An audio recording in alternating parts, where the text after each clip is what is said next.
Now, 2 weekends ago, I stood right here and I told you about a popular saying. Remember the saying? It's, yeah, I know you do. That's right. If you try to explain Nigeria to anyone and they get it, you most likely didn't explain properly. And honestly, what a week. What a country. So much went down this week that it is only apt that the citizens and every school assembly ground, young and old, poor and rich or rich, man and woman, boy and girl, and others, have to say, Nigeria, we hail thee. Of course, you're well aware by now about the new, old anthem, Nigeria, we hail thee, that was reintroduced following the Enact bill signed by President Bola Tinubu on May 29th to commemorate 25 years of unbroken democracy in Nigeria. And Nigerians are not having it. Oh, come look. On social media, especially on X, it has been flooded with Nigerians renouncing the anthem and outrightly, saying that they will not accept the anthem or relearn another anthem or even try to sing this one. But can you blame them? No, seriously, can you blame them? 25 years of unbroken democracy, and we are far from the promised land, far from the hopes and dreams of our heroes past. Surely it has been in vain. Or should I say it is in vain? The realities of the average Nigerian is bleak. So bleak that I took a cue from Mazzino and I created a list just for you to see how dire the situations are. Matter of fact, let's play a game. Mazzino, are you with me? Yes, I am, of course, Judith. What is this game? Please make sure it's not one that I lose. I beg, Joe. It's called, it's a let's play the call and response game. Oh, boy. So each time I call out an anthem or an item on my list, you reply with Nigeria, we hail thee. Are you ready? Okay, then. Let's do it. All right, let's do it. This is fun. Our first on the list, 133 million Nigerians, that's about 63% of the population, are multidimensionally poor, according to an MPS report from 2022. Nigeria, we hail thee. Here we go. Insecurity is at an all-time high in Nigeria, from bandit attacks in the north to unknown gunmen attacks in the south and east, and kidnapping at an all-time high. So much so that private individuals have to crowdfund for ransom to get their loved ones from kidnappers' den. Nigeria, we hail thee. There we go. Inflation is at a record high of 33.69% and is projected to go even higher. Nigeria, we hail thee. There we are. Food inflation is sitting pretty, by the way, just like as I am, at 40.53%. And you can evidently say that by a cup of Gary being at 1,500. That price was for a pint bucket of Gary. That's a pint bucket of Gary exactly a year ago. Nigeria, we hail thee. There we go. Let's not forget the mass exodus of Nigerians, causing a massive drain in the workforce, especially in specialized sectors like healthcare. Okay, can we go again?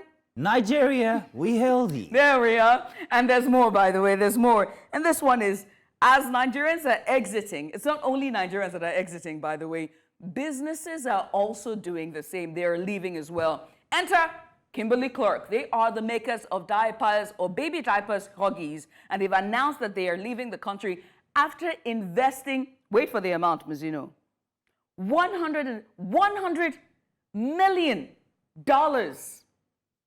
And that's just a handful, and that's just one of a handful of multinational companies which are downsizing operations or exiting the country completely. And so what do we say to that? Nigeria, we hail thee. Nigeria, we hail thee, indeed. So when companies leave, manufacturing companies, especially at that, are leaving, it only means people will be out of jobs soon.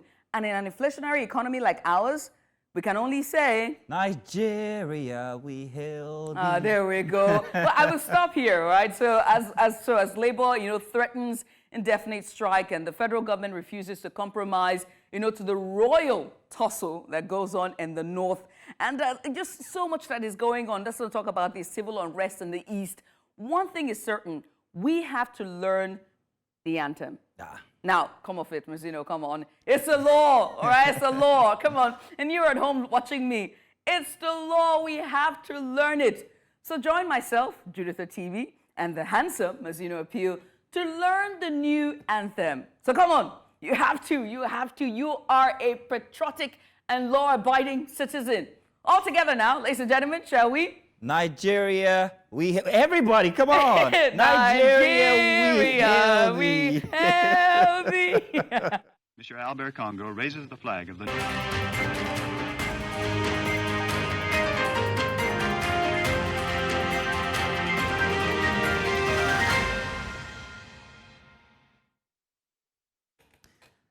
And good morning, and you're welcome once again to Breakfast Extra. Nothing is good as starting your weekend with a look at the headlines. But before we look at the headlines, I want to say what a beautiful prologue you did for us there. Thank you. And I did have the lyrics of the Nigerian old, new anthem with me here.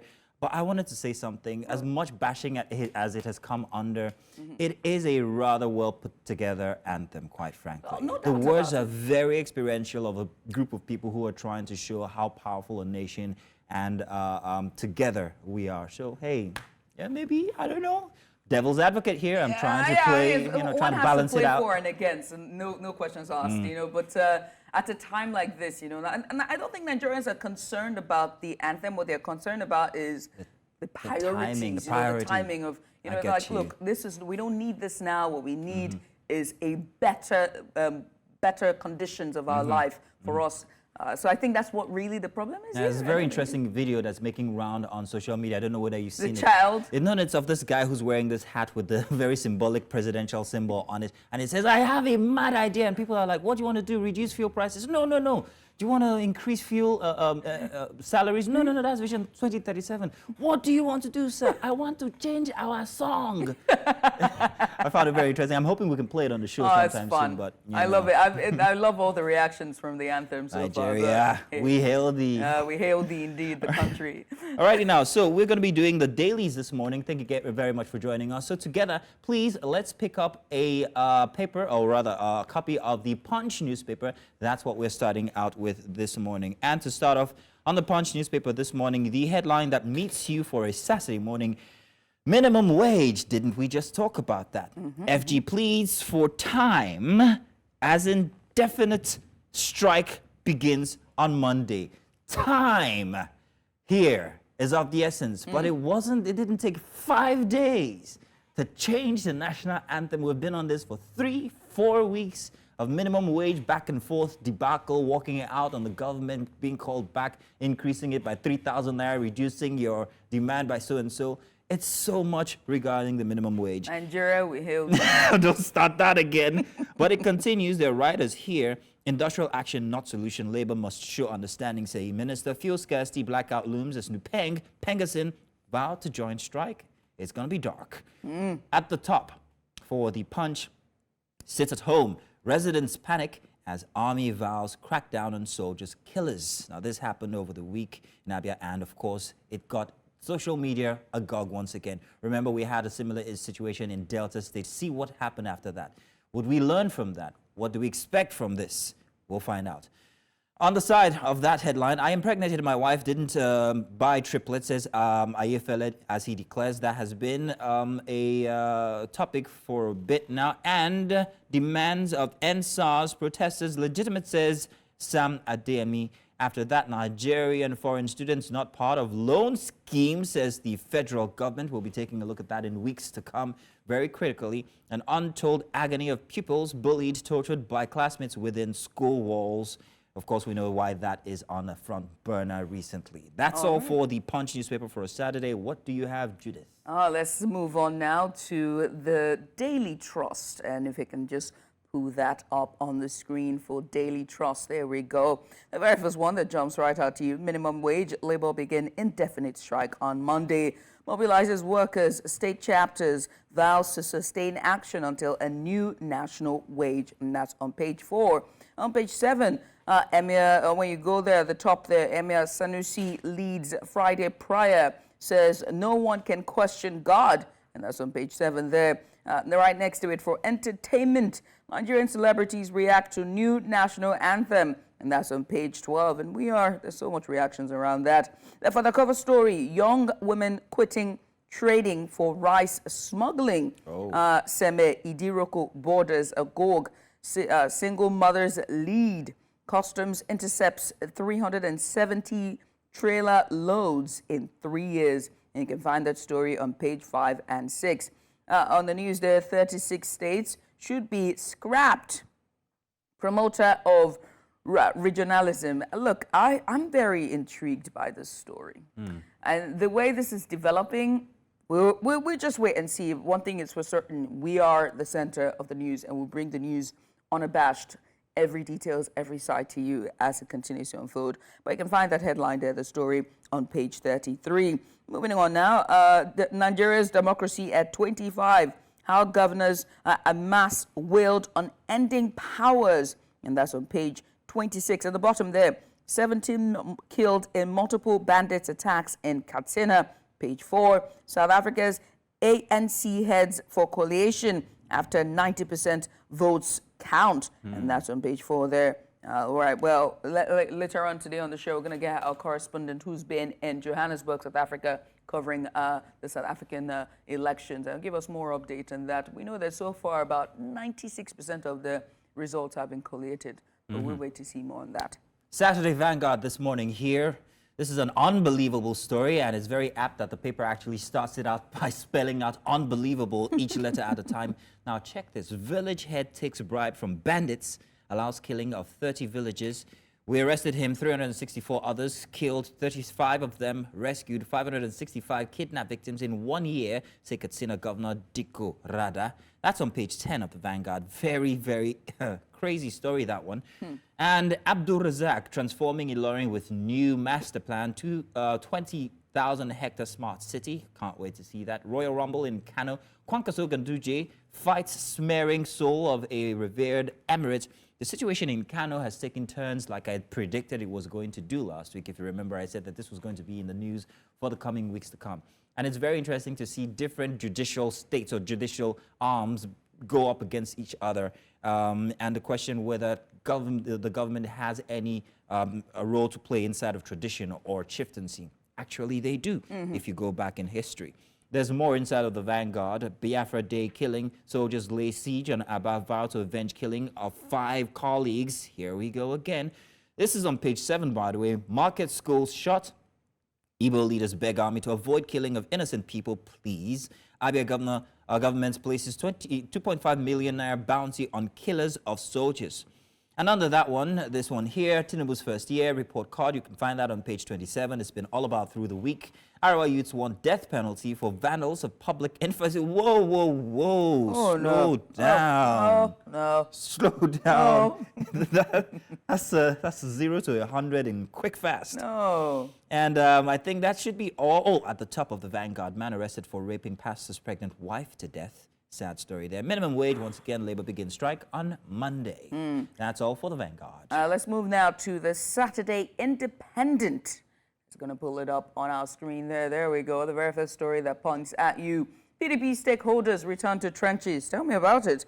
Under there it goes, party disintegrates as multiple camps emerge.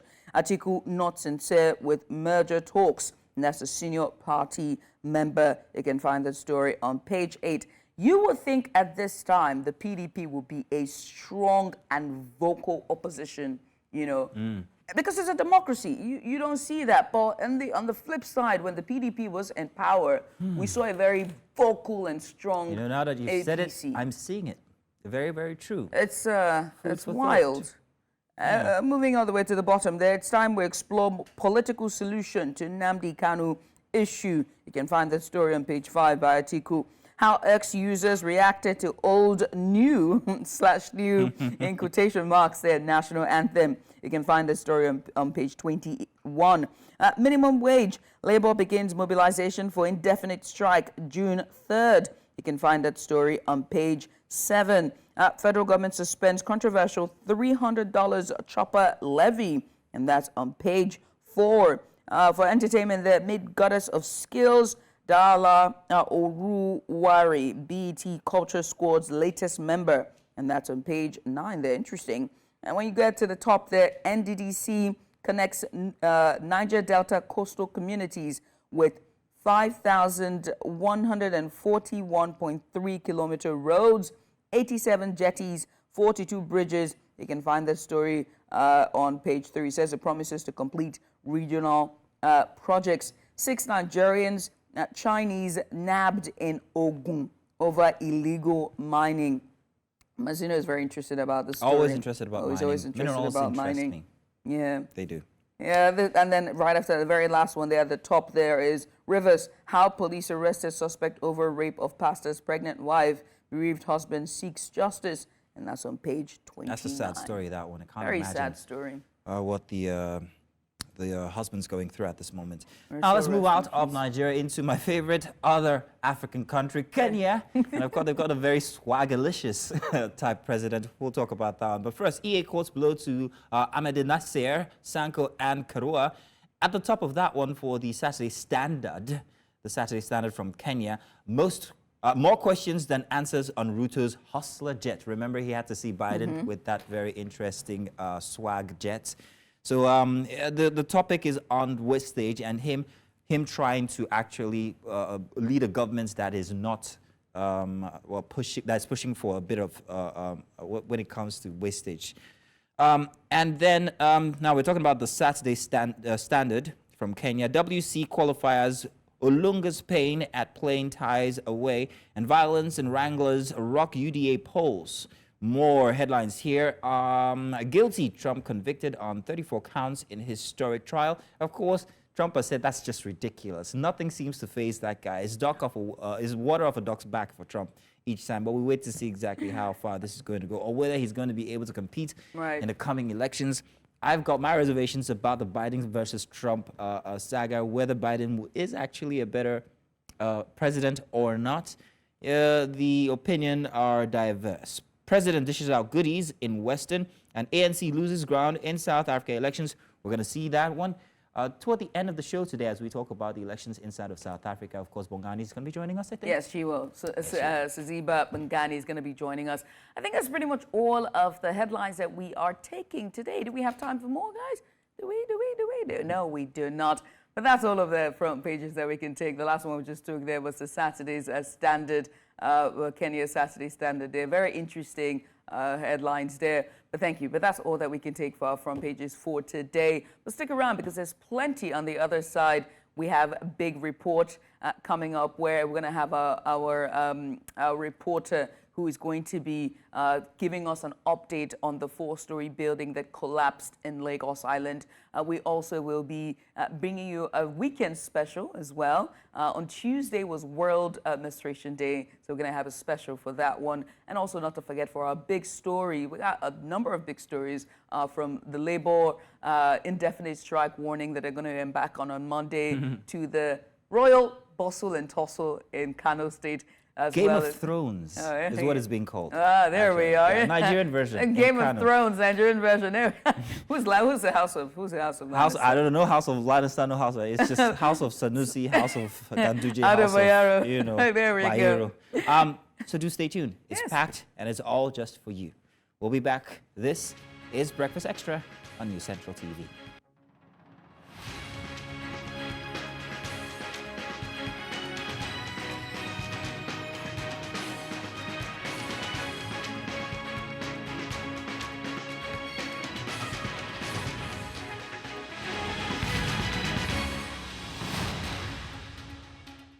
To the Nigerian national anthem, Mr. Albert Congo raises the flag of the new... Mazino, you're not a patriotic Nigerian. I love it, actually. Sounds very good.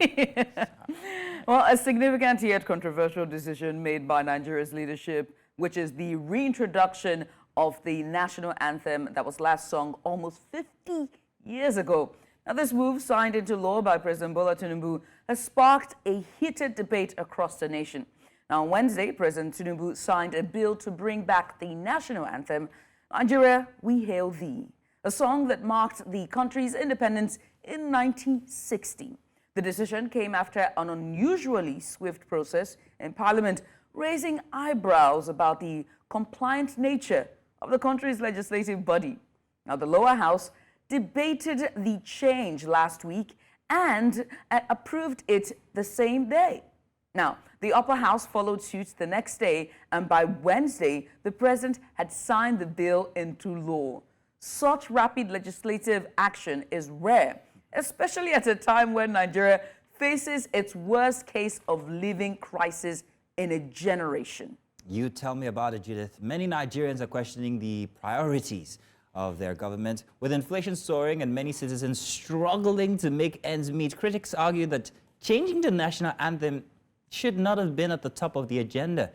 Now, President Tinubu defended the move, stating that returning the old anthem was always a priority for him. He made these remarks on Thursday, actually, during a meeting with the leadership of the Arewa Consultative Forum at the presidential villa in Abuja.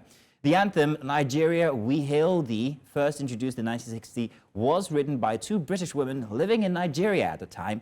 This has long been a point of contention for some Nigerians who feel the anthem should be a purely Nigerian creation. In 1978, it was replaced by Arise, O Compatriots, a more locally inspired anthem, aimed at fostering unity after the Nigerian Civil War. And now, when you think about it, with the return of the old anthem, therefore represents more than just a change in words and music. It symbolizes a return to a different era, one that some Nigerians remember fondly and others view as outdated and irrelevant to the challenges of today. Public opinion is divided, by the way, and deeply at that. Some see the old anthem as a nostalgic reminder of Nigeria's early post-independent years, while others view it as a misplaced priority. That seems to be the buzzword lately, especially given the current economic hardships facing the country. And analysts also point to the political dynamics at play. Both houses of parliament are dominated by President Tinubu's All Progressives Congress party, which may explain the swift legislative approval. Now, this raises questions about the independence of Nigeria's legislative process as Nigeria navigates its path forward. The anthem debate underscores the broader issues of governance and priorities. While symbols like the national anthem carry deep emotional and historical weight, there's also need to resonate with the present-day realities of the people. And so we went out to the streets and we asked Nigerians what they thought about the anthem, if they will be reading or learning the new anthem, and here's what they had to say. Take a look. National anthem, it is an old one. See, the national anthem we are using before Arise or Compatriot was from C.O. C. Achebe, Chunuba Achebe. Then this one they are singing was our national anthem in the olden days, old one. Nigeria, we hail thee. Are we hailing Nigeria for what? Nigeria, we hail thee. Hailing Nigeria, say what happen now. Why go hail Nigeria? Say Nigeria favor me. Madam, let me tell you, I know hail Nigeria. Nigeria, we never hail thee. Hail you for what? Say, all Nigerians here are satisfied. Look at everybody. Frustrated. Nothing is going right here in Nigeria. You are hailing Nigeria.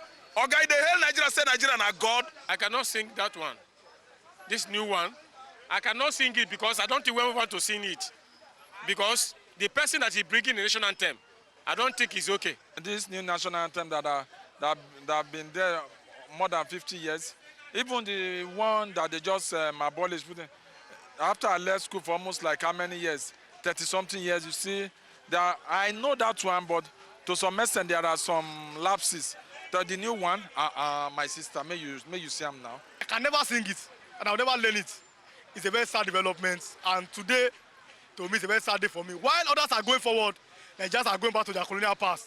I only know Nigeria we AD. I met it in school, but I was in primary one then. And when they changed it, you know, children, we don't know much about it, but we are constant with this Arise to come control. And when I know their professor, when they come, they say it's poorly written. That's why they want it. Is Nigeria not poorly governed? You see this one there, I didn't even know about it safe. I'm just waiting to see the write-up, and I have not even seen. All I know is that before we sing Arise, O Compatriots, and O God of Creation, so I don't know the one that is the old one safe. The Bible says where there's no vision, people perish.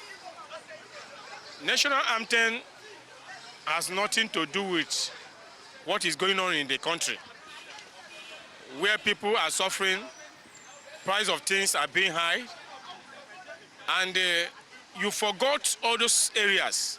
If they are quick in implementing or doing this, Nigerian situation would have been better than this. The national anthem is, to me personally, is a sad development. While all the nations in Africa, I mean, especially West African region, they are living their colonial past, they are embracing their new future. Countries like Niger, countries like Guinea, countries like Burkina Faso, they are ditching France and saying, no, we don't want colonialism. Nigeria is going back to that same colonialism. Your own national anthem, Arise, O Compatriots, that was given to you by a fellow Nigerian. You are ditching it to the one that your colonial masters gave to you. What does that mean? You are going back to your past. The old one, I don't think anybody knows the old national anthem. Even all these people that make it compulsory, how many of them can sing it well? Let them come out and sing it. And we always, a black man will always discredit all our efforts.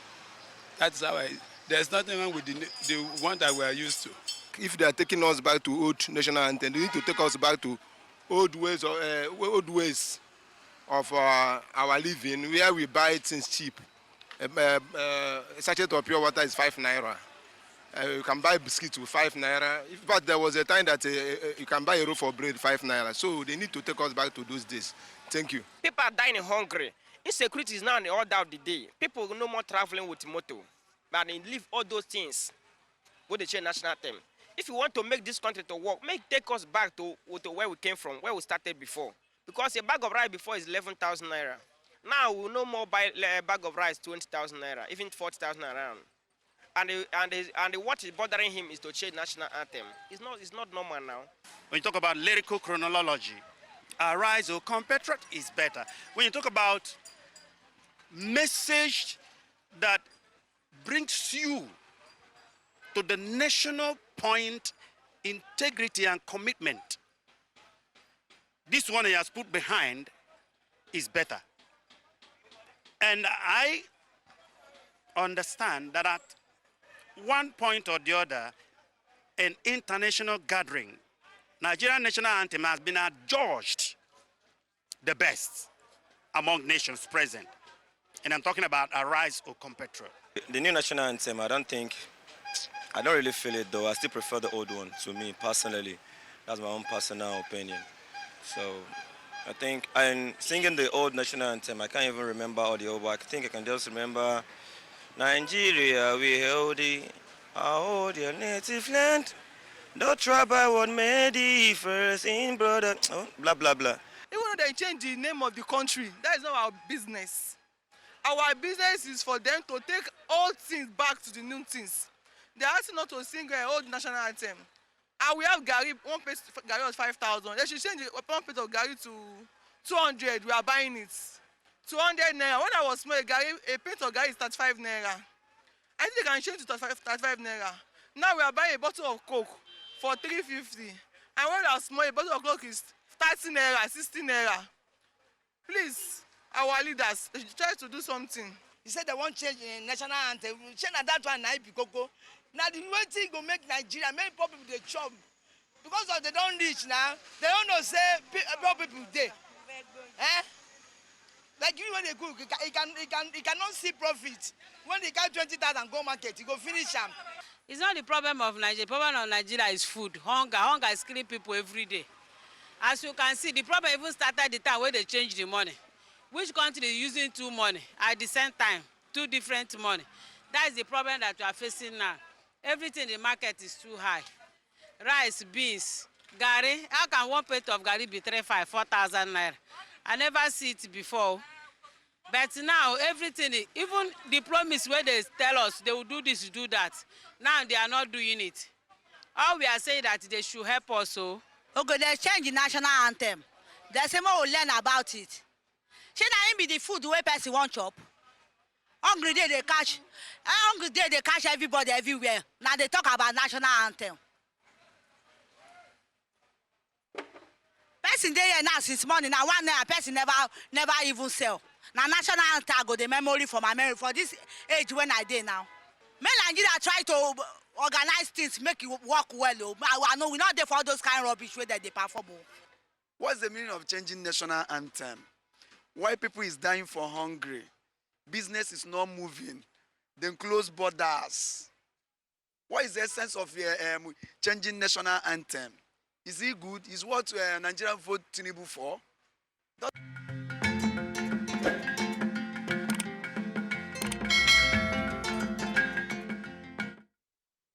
In the end, whether Nigeria We Hail Thee becomes a unifying force or a point of contention remains to be seen. What is clear is that Nigeria's journey, much like its anthem, is one of complexity, hope, and ongoing evolution. I'd like to point out something to everybody here. The final stanza actually says, "O God of all creation, grant us," yes, I'm reading it. Grant us our own request. Help us to build a nation where no man is oppressed. And so with peace and plenty, Nigeria may be blessed. I think if we focus on that, perhaps maybe the way we see this new old anthem might change. You got to do that always. You know how I feel, right? So I'm just going to say it. Very bold of the women who wrote those lyrics, knowing full well that they were part of they are descendants of those who put us in oppression. Anyway, you know how I feel. Wanted to say one other thing. It's not the first time that the anthem was going to be changed. In 2014, in the Jonathan administration, it was almost changed, but that didn't happen only because he didn't get a second term. Exactly. So why was it that there was enough opposition during the PDP? Anyway, we're still going to talk about this. We still have plenty of... Because I'm upset. we have an entire segment dedicated to that one. So what next now? Yeah, but in the meantime, guess what? Right after this, we're going to take a short break, and when we come back on the other side, we're going to focus on minimum wage. All right? What is it? Government, pay these people, please. Stay with us.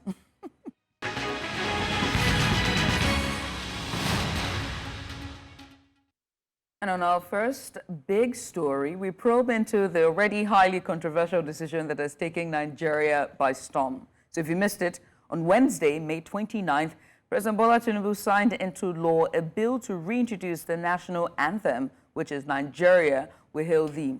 It was last sung almost 5 decades ago. Now, this decision has sparked a wave of debate and raised questions about the priorities of the Nigerian government.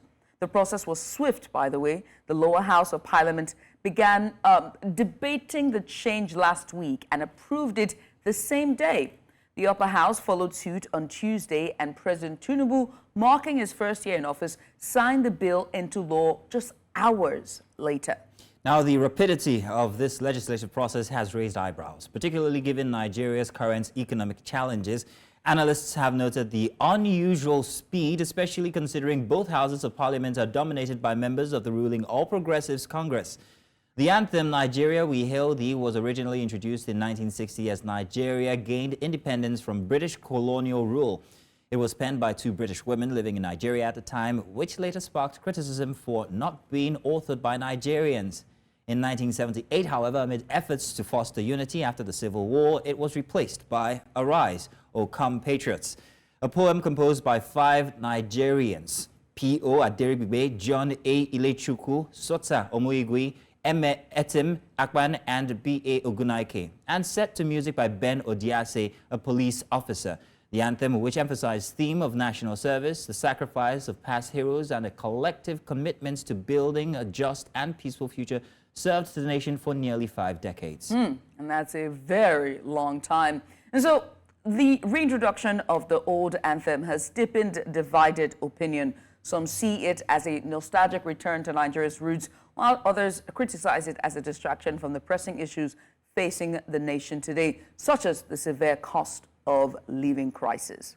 And so to that effect, we're going to be discussing this at length. And to discuss these issues we have with us, joining us via video chat, Adeola Soetan. He is the coordinator at the Citizenship Civic Centre. Morning, sir. Welcome. Yeah, thank you very much. Good morning. Happy to be here. Welcome to the program. Let's get started very, very quickly. as we get started. Let's start by, your thoughts on the government's decision to reintroduce the old national anthem. Do you see this as a priority given Nigeria's current challenges? Let me commend your station because I watched the Vox Pop you did for the men and women on the street. It's very commendable. Of us, the conscientious traditional activists, are becoming to sound like a broken record everywhere, which I think is not very correct. Let's talk to people too, the farmers, traders, and water, so that it doesn't pass us government. So please, I commend you once again. Well, we all know it's pure diversion, total diversion, which has no meaning to our circumstances. Well, our people use that no matter the sweetness of a lullaby, a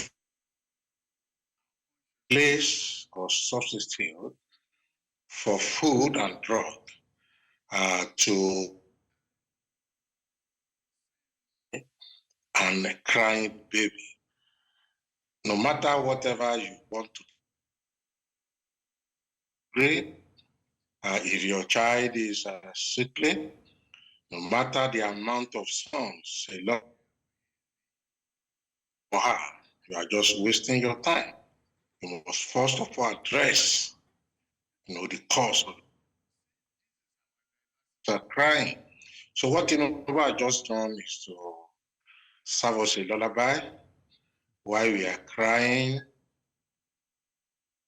against cost of living, unemployment, high cost of education, high bills of electricity, and high in price of petroleum. And what that means is that the multiplier effect has been so crushing.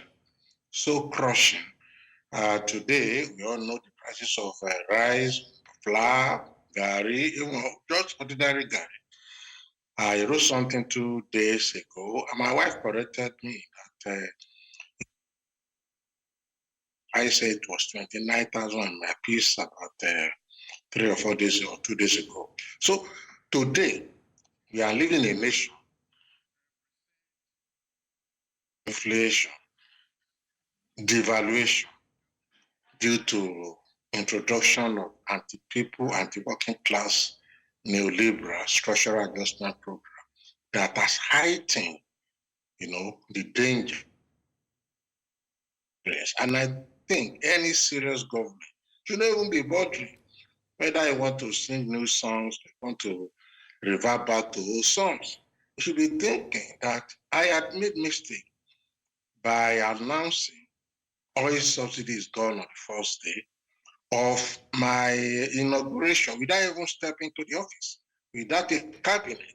So he should be thinking of how he's going to correct that mistake, a very big mistake that has caused us an adverse multiplier effect.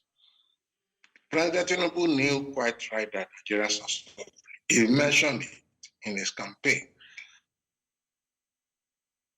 Prices of fuel, of food and water, you by his popular only.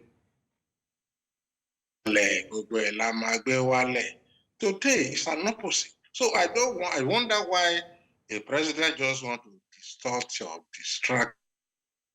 To that end, Mr. Soetan, we have a question for you to that end, Mr. Soetan. I'm hoping that you would also use this time to perhaps maybe adjust your audio because we are having problems hearing you. But let me ask, now Nigeria is not the only country that has in recent times, maybe in far recent times, changed their anthem. Rwanda changed its anthem not too far back ago from Rwanda Nziza to Rwanda Raku. Libya changed theirs from Libya to Allahu Akbar. Nigeria is changing theirs from Arise, O Compatriots to Nigeria We Hail Thee. Why is such a small piece of national heritage such a big deal? Why is it something that a government has to look at and say, oh, we have to change it? How does it affect the people? How does this decision impact nationhood, national unity? How does it impact the identity of the common Nigerian?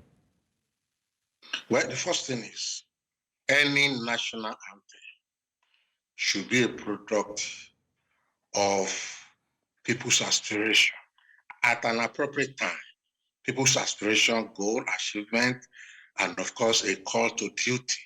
But if it's not backed up with leadership commitment to those wordings in the national anthem, it's a joke.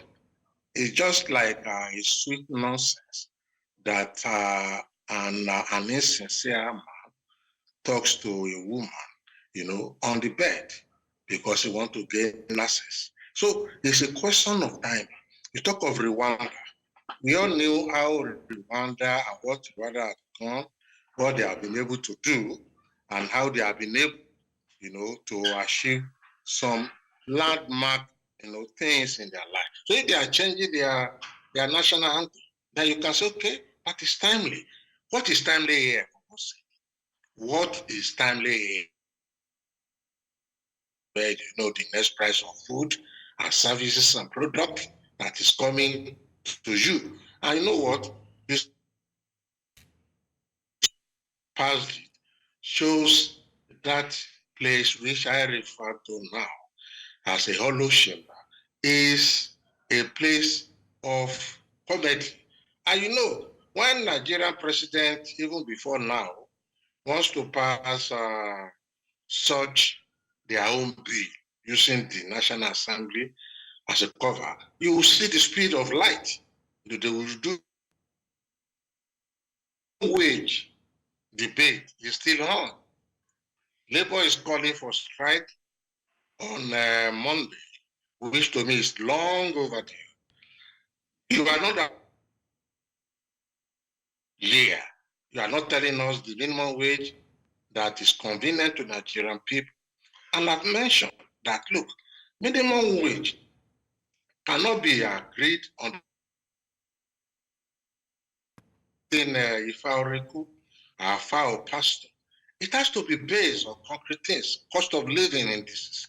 And you are here, Mr. Soetan, I'm glad that you are just reeling out all the conditions or all the situations that the average Nigerian is facing, And many of the analysts have said that the reintroduction of the old anthem, which is Nigeria We Hail Thee, might just be, a ploy to divert attention to these issues that Nigerians are facing. Do you agree to those sentiments? Or, could this be another political motivation behind this?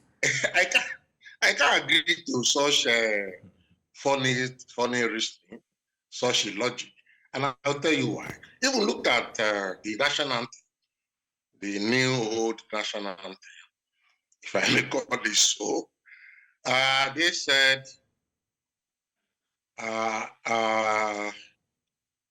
though tribes and tongues may differ, in brotherhood we stand.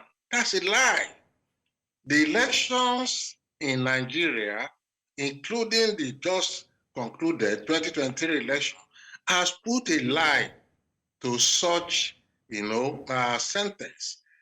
Every time election comes up, political rules and their supporters crawl back to their ethnic and religious cocoon, fight violently, kill, maim, and make Nigeria to be terribly, living in terms of electoral justice and democracy. You go and revert a lie on yourself when you have not done concrete things to make Nigeria and in aspiration. We all know it's a lie. So if you are coming with such a lie, when people are clamoring for basic things of life, then we know they are not serious there. There's no thinking. There's no serious thinking going on in that place. If your child is crying, is hungry, sing for him, you don't. You first of all ask. After he has eaten, that you can start singing any song you want to sing. And I also look at the the immediate old national anthem. Of course, I'm happy that you even repeated it, Okay. that it was composed by Nigerians. Okay, so Mr. Soetan, The name. I'm sorry to Yes. keep cutting you, but there's a lot we actually want to milk out of you this morning, and one of it is this. Let's take a comparison. Let's take a look at the last time that this almost became a thing. Former President Goodluck Jonathan, during his time, actually commenced the process to change the national anthem back to the new old one that we're talking about currently. That didn't happen then. Do you see any difference between what happened then, why it didn't happen then, and perhaps compared to now when it had a swift response from the House? What do you think might be responsible? Are there any takeaways from these comparisons? Either Obasanjo, Jonathan, or Tinubu changed the thing, it makes it nonsensical. It doesn't matter who changed it, because you have to address concretely what are the people's problem. National anthem is just like Fuji or Juju or Afrobeat, in the eyes, in the ears of the people, if you are not doing good governance. So what the hell? Whether you have a national anthem that is danceable or not danceable, that is not our business. I bought Ogufe, which we used to buy for 1.5 3 days ago. So how do you cope? Amala, 20 naira, is just one bowl. Talk of rice, not talk of gari. These are the concrete things. It shows our leaders are not with us. They are not even living with us. Because I cannot imagine myself now thinking when I have a lot of responsibility, I'm striving hard to meet. So this is the thing. So don't let us be diverted by this, their unnecessary, attention to inanities. And when you start having inanities as an issue, then it shows how irrelevant government is to our life. You are talking of one national anthem changes. It's to me, it's meaningless. It's unreasonable. It's unreasonable. So it's not a question of. By the way, some people are saying that Tinubu is courageous by adopting that even the most irrelevant thing on the contract. We are talking of restructuring. We are talking of national income distribution. We are talking of resource control. These are basic things. You don't look at one fake to divert people. You have to, and Tinubu and his team have been. Well, Mr. Adeola Soetan, we have to round off here for the sake that we have to take the news at the top of the hour. But we want to say thank you very much for joining us and giving us your opinion on the matter. Yeah. Thank you very much. I commend your station again for talking to the masses. Please continue like that. Thank you so much. Thank you so much, Thank you very much, sir. And that's Mr. Adeola Soetan. He is a coordinator at the Citizenship Awareness Civic Centre, and he's been talking to us about the reintroduction or the reenactment of the old anthem. Now, we're going to take a short break at this point. When we come back on the other side, at the top of the hour, Dashan Usman is on standby to bring you the news. Stay with us.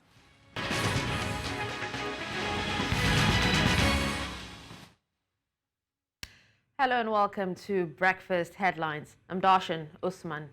Now, I'll begin the news by telling you that the federal government has pleaded with organized labor to reconsider its decision to embark on an indefinite strike from Monday, June 3rd, 2024, in protest against the government's refusal to raise the proposed minimum wage from 60,000 naira.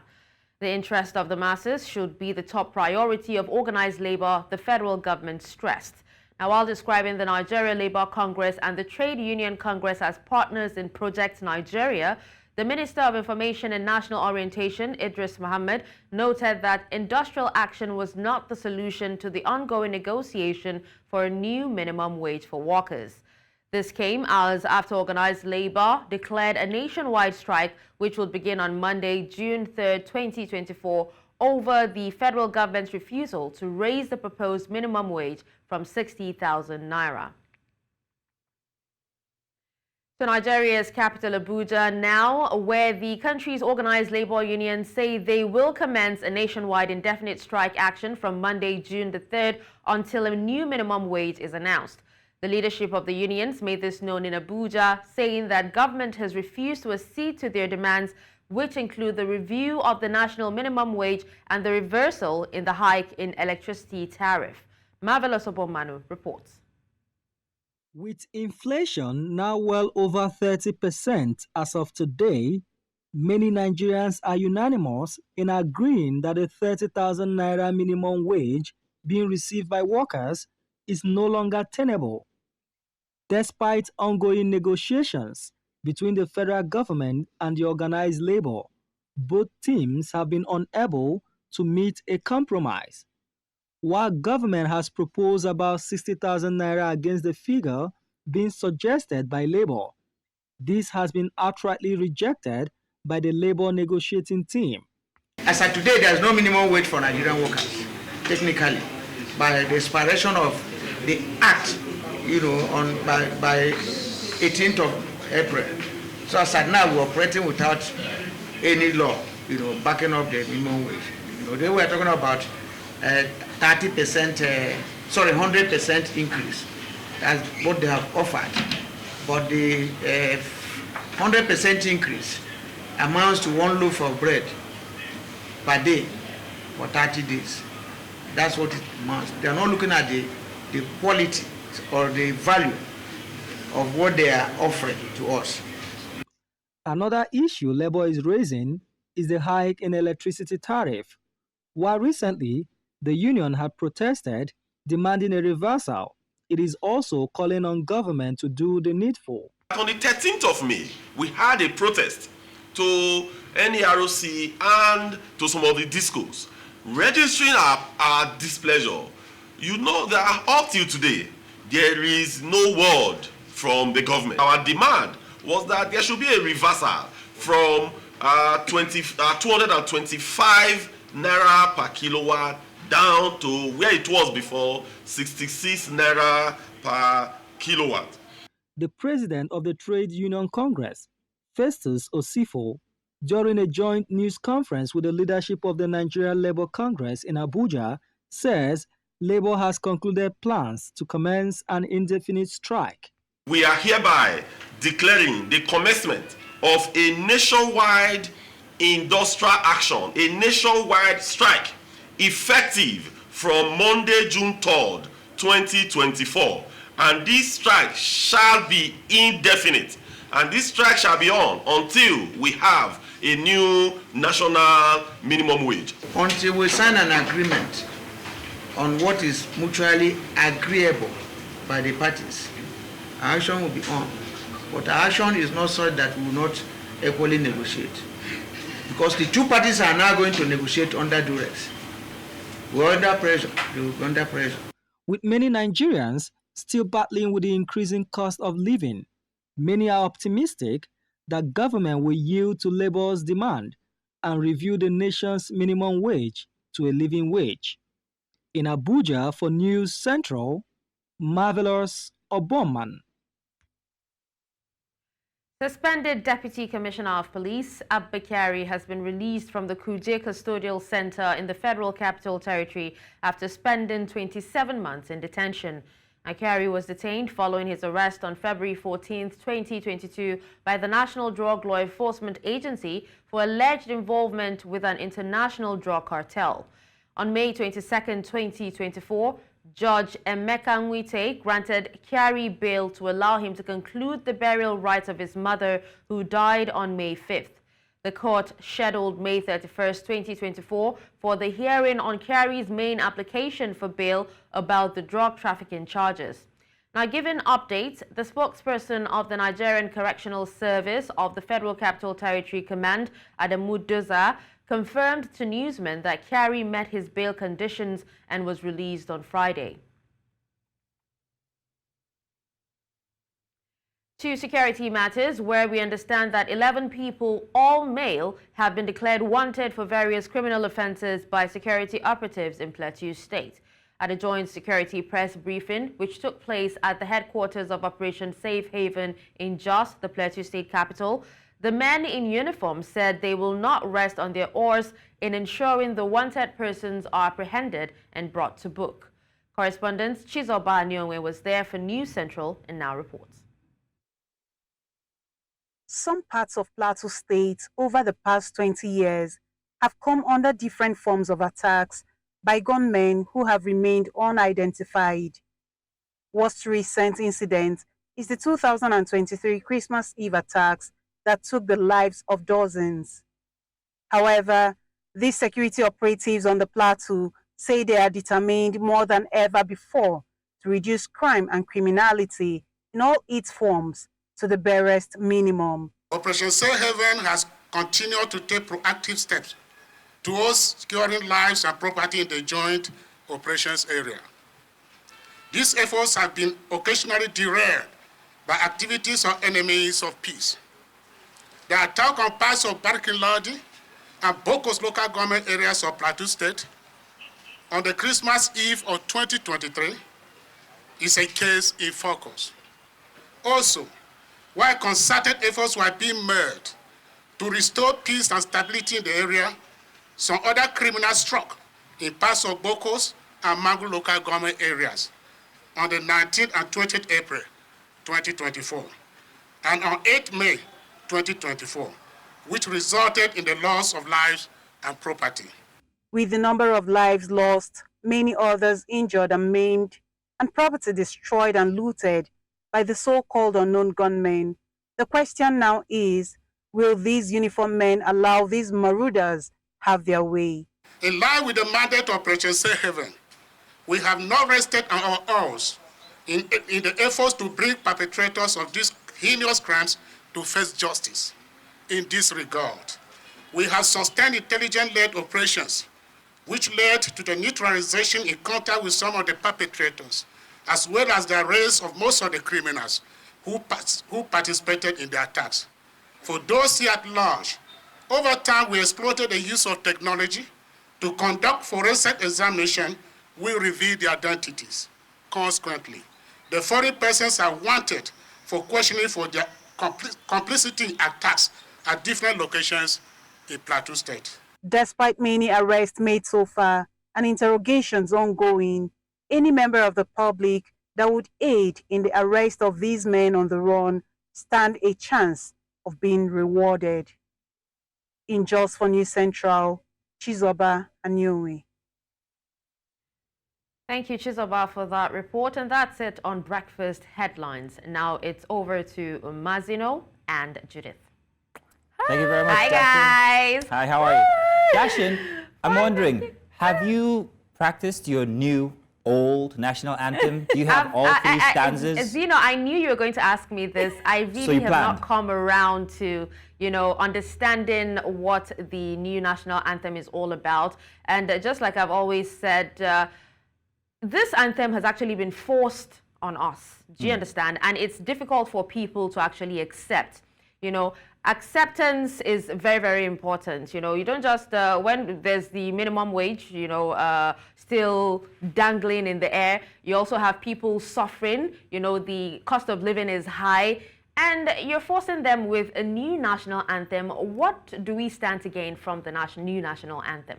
That's one big question. I don't know if you guys saw the video that went viral of Aisha we did. Yusufu We played yesterday. it, actually. Yeah. Is Yes. that the children of the school children? No. Aisha Yusufu yesterday, at an event. Oh, She yeah, I refused saw to that stand one. up She for refused the to new- stand up, yeah. Yes, she refused to stand up for the national anthem. And this is what I was actually saying about acceptance. A lot of Nigerians, even from the Vox Pop that we actually saw earlier, they have not accepted and they refuse to accept the new national anthem. Most of them are actually saying that if, going back to our previous national anthem can, means or translates to going back to how things were before, where, you can actually buy one biscuit for 5 naira. Transportation cost was really, really cheap. You know, food prices were really, really cheap. Then, you know, no problem. We would be able to accept the national anthem. But, you know, at this point, I really don't know. Honestly, probably sensitization might work. Yeah. Yeah, I mean, there is that as well. I mean, when you think about the people who would have to learn it, it will start with the athletes as well. The athletes who will be, who are going to be playing, especially our internationally, who will be at the Olympics, the school children, the armed forces. I'm sure they wouldn't have any problem learning that. No, you know, but even also the school children, we as well. I believe the school children would actually learn it easily because their brains are still sharp. But, you know, for oldies like us, you know, how do we go about this? Dashin, you're killing me. Dashin, I feel sobbed. Dashin, you're killing me. I feel sobbed, Dashin. In the meantime, we understand that we have our guest who's going to join us for our next big story. I would like to bring him in on this conversation. Ireolua is a labor law expert. Ireolua, have you learned the national anthem, the Nigeria We Hail Thee? Ire, don't go on, tell us. You haven't. Unfortunately, I've not learned it. I think it's a rude shock for me that we are bringing in a new national anthem at a point when we are actually battling with something greater. Yeah. But be that as it may, we need to have a sense of patriotism. I will take my time to read it. I'll take my time to learn it. But at this point in time, I can tell you that I've not learned anything. But I think beyond that, I think going by section 14, subsection 2 of the 1999 Constitution. I know you're a lawyer, so you're going to go on and reel the whole thing, okay? So just hold your thoughts, hold your horses right there. We're going to come back to you. But Dashin, many thanks for bringing the news. We appreciate you for doing this with us. Thank you. Ireolua already going to the Constitution there. But thank you very much. We're coming to you because we're talking national strike, or nationwide strike coming up, looming for this Monday. Let's turn our focus now to the escalating tension between Nigeria's labor union and, of course, the federal government. Now, the Nigeria Labour Congress, NLC, and the Trade Union Congress, TUC, have declared an indefinite strike set to begin on the 3rd of June over the government's refusal to increase the minimum wage from 60,000 naira and reverse the recent electricity tariff hike. The NLC spokesperson, Ben Ukwa, confirmed the development, citing the government's refusal to meet their demands. The organized labor had given the National Electricity Regulatory Commission, NERC, and the federal government an ultimatum of May 31st to reverse the electricity tariff hike. On April 3rd, NERC approved an increase in the electricity tariff for Band A customers from 66 naira to 225 naira per kilowatt, prompting public outcry and calls for a reversal. And now labor unions also demanded that the federal government finalize the new national minimum wage by May 31st. Now, despite proposals from the government for wages of 48,000 naira, 54,000 naira, 57,000 naira, and most recently 60,000 naira, the NLC and TUC have rejected these offers, insisting on a minimum wage of 615,500 naira. Due to the high cost of living. Now, in a joint statement, the NLC and TUC expressed their frustration over the government's inaction and announced the commencement of an indefinite nationwide strike. They called on all affiliates and civil society organizations, market men and women, and even the general populace to prepare for decisive action. And so, to discuss the implication of this strike and a broader context of labor relations in Nigeria when it comes to labor in and of itself, we have with us Nigeria labor law expert Ireolua Ogunteshe. Thank you again for joining us, and many thanks for doing this with us. So that's Ireolua Ogunteshe. So thank you again. So let's get started, shall we? Can you explain the legal grounds for this indefinite strike declared by the NLC and TUC? Well, we need to understand that this has been an issue on the front burner. I mean, the issue of the minimum wage and the issue of the hike in electricity tariff. And we also need to understand that in all of this, you know, there are principal stakeholders. One of the stakeholders is the labor. Another stakeholder is the Nigerian government, and another stakeholder is also the organized private sector. The organized private sector is more involved with respect to the minimum wage, pursuant to Section 5 of the Minimum Wage Act, that says that a tripartite committee shall be constituted, you know, when they want to implement a new regime of minimum wage. But we've seen a tussle between the federal government of Nigeria and the labor, so to speak, with respect to the minimum wage and with respect to the hike in electricity tariff. Now, labor has said that they want to go on strike. The legal implication of it is very simple. Strike is constitutional. By virtue of Chapter 4, Section 39 of the 1999 Constitution, it guarantees freedom of expression. So strike is a way in which employees or the union, express their grievance by saying that what you are saying, we are not satisfied with it. On the other hand, if we look at the provisions of the Trade Dispute Act, it also provides for strike. So the legitimacy of strike in this situation is not in question. Now, but if we look at the spiral effect of it, what effect is strike going to have? Going by the fact that this is not the first time, the labor will be declaring strike. This is not the first time the labor will be going on strike. And the overall implication of it, for me, is my personal opinion. I would say that indefinite strike has not always achieved its purpose. And I think I've aired my view on this TV station several times to say that in lieu of indefinite strike, why can't they go for picketing? Why can't they organize a rally for 3 days, a rally for 4 days, a rally for 5 days? Now, if they do that, the implication is that they are calling the attention of international communities to their plight. And I don't think the government of this country will want their image to be smeared. Every government will want their image to be positively laundered, in the international community space. So that, I think, will achieve more positive implications than going on indefinite strike. If they go on indefinite strike, we are going to lose money, and which is very important. Don't let's forget the economic implication. Don't let's forget the high cost of inflation. There are some people that they will go out daily and they will sell. Now, by reason of the strike, nobody will go out, or at least number of people will go out. So people, that are artisans, that are traders, they will not earn as much as they're supposed to earn within that period. So that's the angle I'm looking at it. Let's do it in such a way in which, if labor decides to picket, organize a mass rally all over the country, that would have a greater effect than going on strike. And I'll give you an example.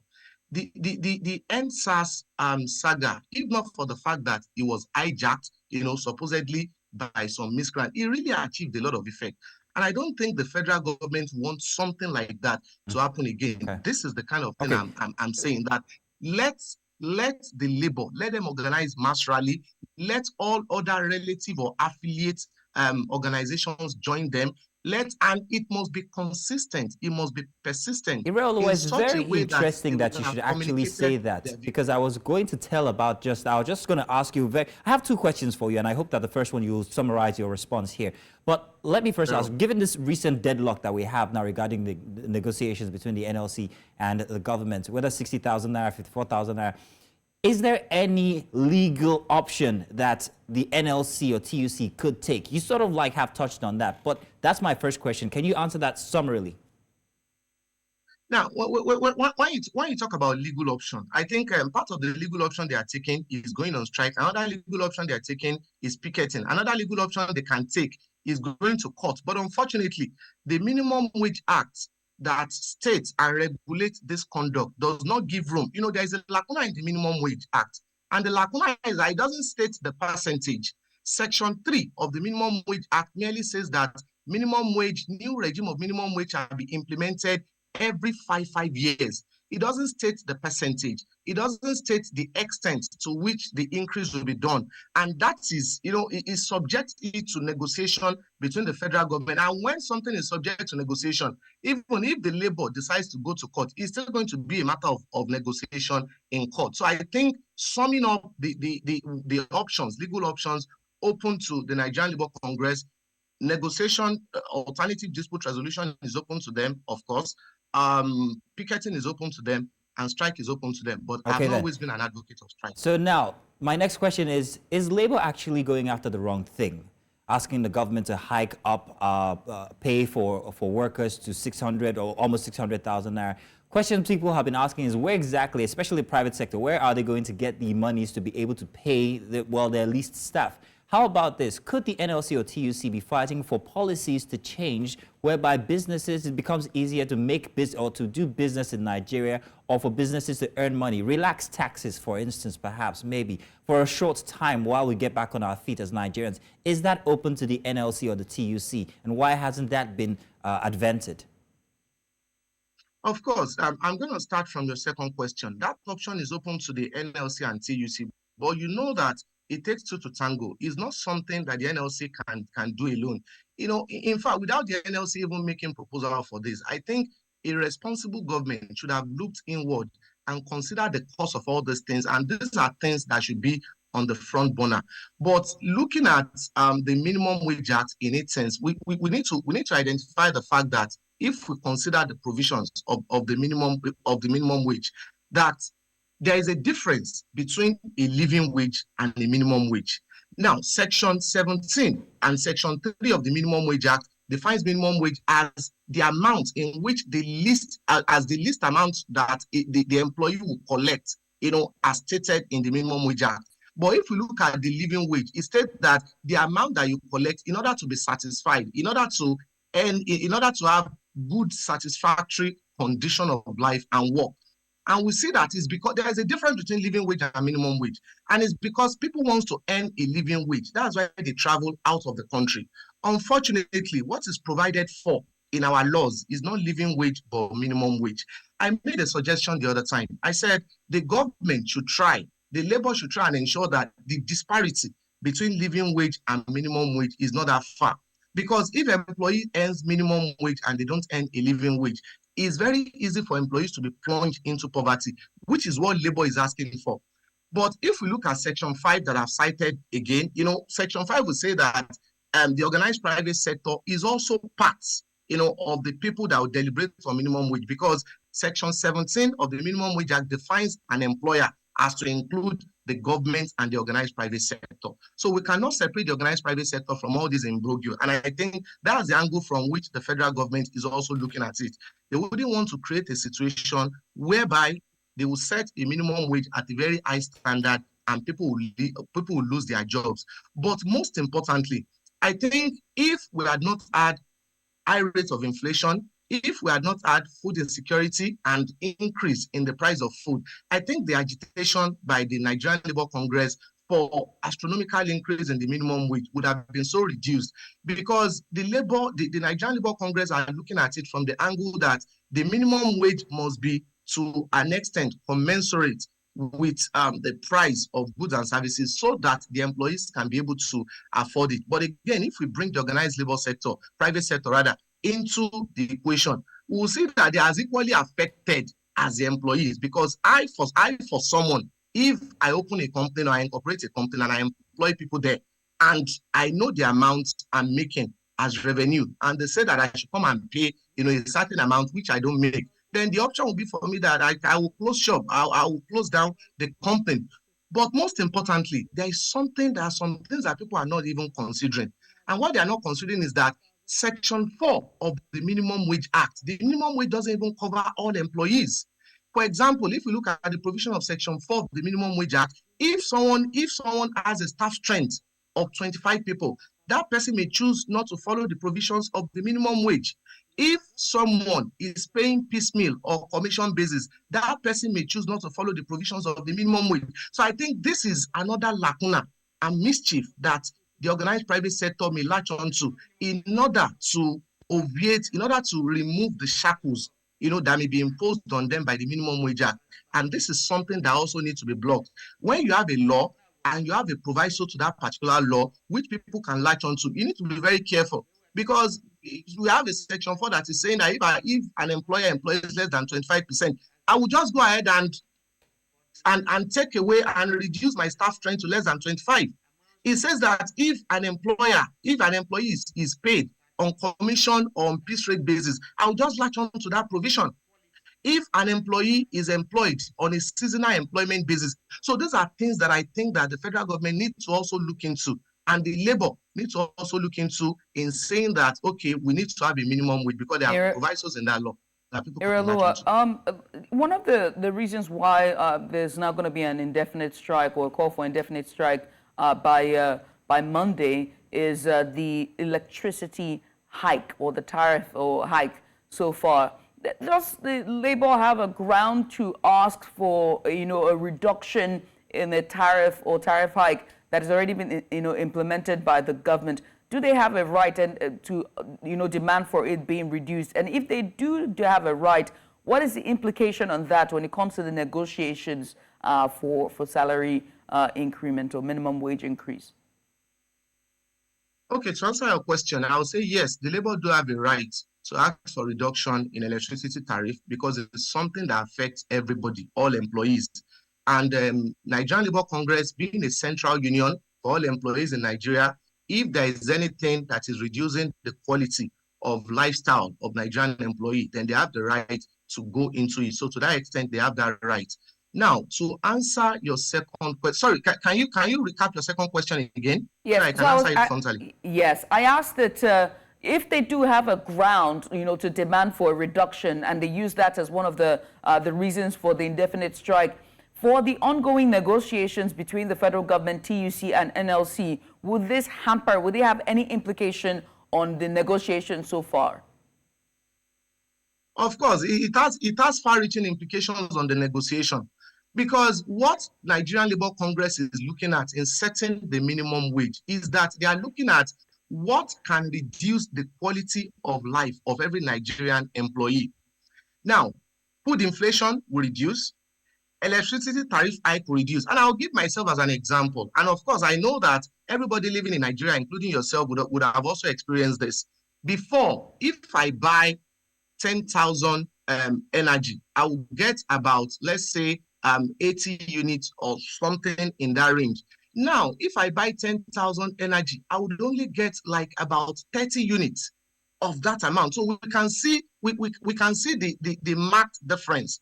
So if you buy 5,000 and it goes like that, that means it's something that affects our purse. It's something that affects the pulse of every employee. And we're talking of employees in which, even in the private sector, they've not had their salary increased for the past like 6-7 years. I don't know whether your salary has been increased. You may be lucky. But again, we're talking of general employees. I don't think an employer in the wake of these economic doldrums in Nigeria wants to increase salary now. So it's on that premise that the labor, will use that as also as a negotiating factor, because it has a corollary effect on the pocket of the Nigerian employee. It has a significant effect on the lifestyle of the Nigerian employee. And to that extent, they will use it as a factor. And even if we look at it, there was an interview of part of the negotiations between the Labour and the federal government that was televised. And part of the things the officials of Labour said was that because of the increase in electricity tariff, they are also using it as a negotiating factor. Now, let's remember that as at the time that Labour and federal government were in a meeting, the first time they started, when there was a tripartite committee that was set up, there had not been this increase in electricity tariff. But immediately there was increase in electricity tariff, then their negotiations also shoot up. And without any doubt, these are that far-reaching implications. I just gave you my example, and I believe that all employees and all workers, all employers from organized private sector in Nigeria would have such type of examples. How are they supposed to breed? We are considering an employer. We are considering an employer whereby probably the employer has been buying, let's say, 100 units at a particular price. Electricity tariff has been increased, but the jobs are not increasing. So how do you expect that employer to increase salary? I think you've done a good job in actually explaining how that affects the negotiations, the electricity tariff instance. Thank you very much, Iraoluwa Oguntase. He is a Labour expert, and we've chosen to also have him here on the show. Thank you very much once again. Yes, thank you. Thank you. And have a nice day.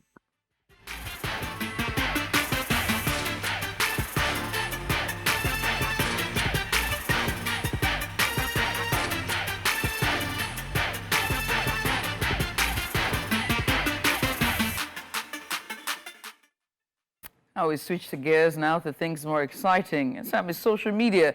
Social media has gradually become a powerful tool. It's very powerful. It's even more powerful when one uses the platform to share their story of resilience, courage, and unfathomable strength.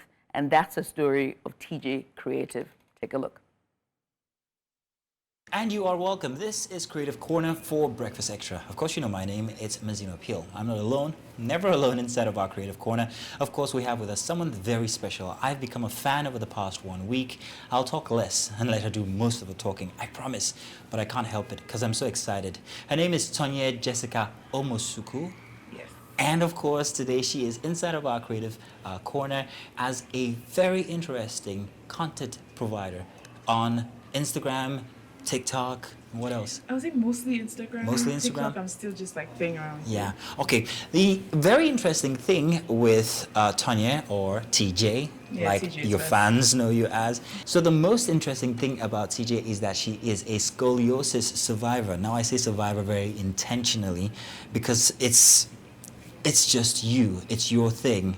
But tell us first of all, what it's been like living with curves, as you so aptly put it inside of your journals.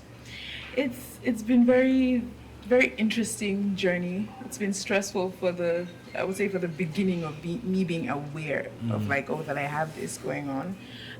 But then it's beautiful coming out of it and just blooming. So yeah, it's been a good journey. I was diagnosed at the age of 12. Yes, I was. I used to be this shy kid who wouldn't want to like take off her clothes even in front of my mom. Like, so when we go out to like buy stuff, my mom's always like, "Oh, try this on," and I would go somewhere to hide. So she used to tease me about it. And then one day she was like, "You're gonna change your clothes in front of me," and then she saw that there was like a little tilt, and she's like, stand properly," and I'm like, "I'm standing just fine." And she had concerns, and that's why I went to the hospital, and they're like, your spine is moving away from its axis. So, yeah. And then when did you come to terms with living with it? I would say it was when I don't think you really have a choice when you're told that this is what's happening. It's like, it's here. You either fix it or you don't. And I would say maybe it was when I was 16, 17, because then we did a lot of like trying to figure out how we could fix this surgery wise and back braces and all of that. And then we hit like a rut and just stopped. It was that thing where we're not able to fix it right now. I'm gonna have to just like live with it until I can. So yeah. So I'm going to talk about the art part of your content. I mean, everything that you put together inside of Instagram and how beautiful it is and relative and how people rush there to see your absolute honesty and transparency and authenticity, originality, all of that. Brought you out. But experiences a bit of technical difficulty there. We're going to be adjusting that in just a bit and bringing you that package with Tanya Jessica. That's TJ Creative, a very interesting one we feel that you should see. We'll be back. Let's just take this very short break here on Breakfast Extra.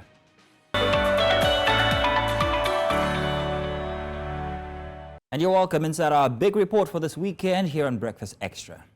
Now, a 4-story building collapsed on Thursday, May 30th in Iga Idungara Street in Lagos Island, Lagos State. Miraculously, there were no fatalities and 10 people, including a 17-year-old girl, have been pulled from the rubble, now according to local authorities, we gather.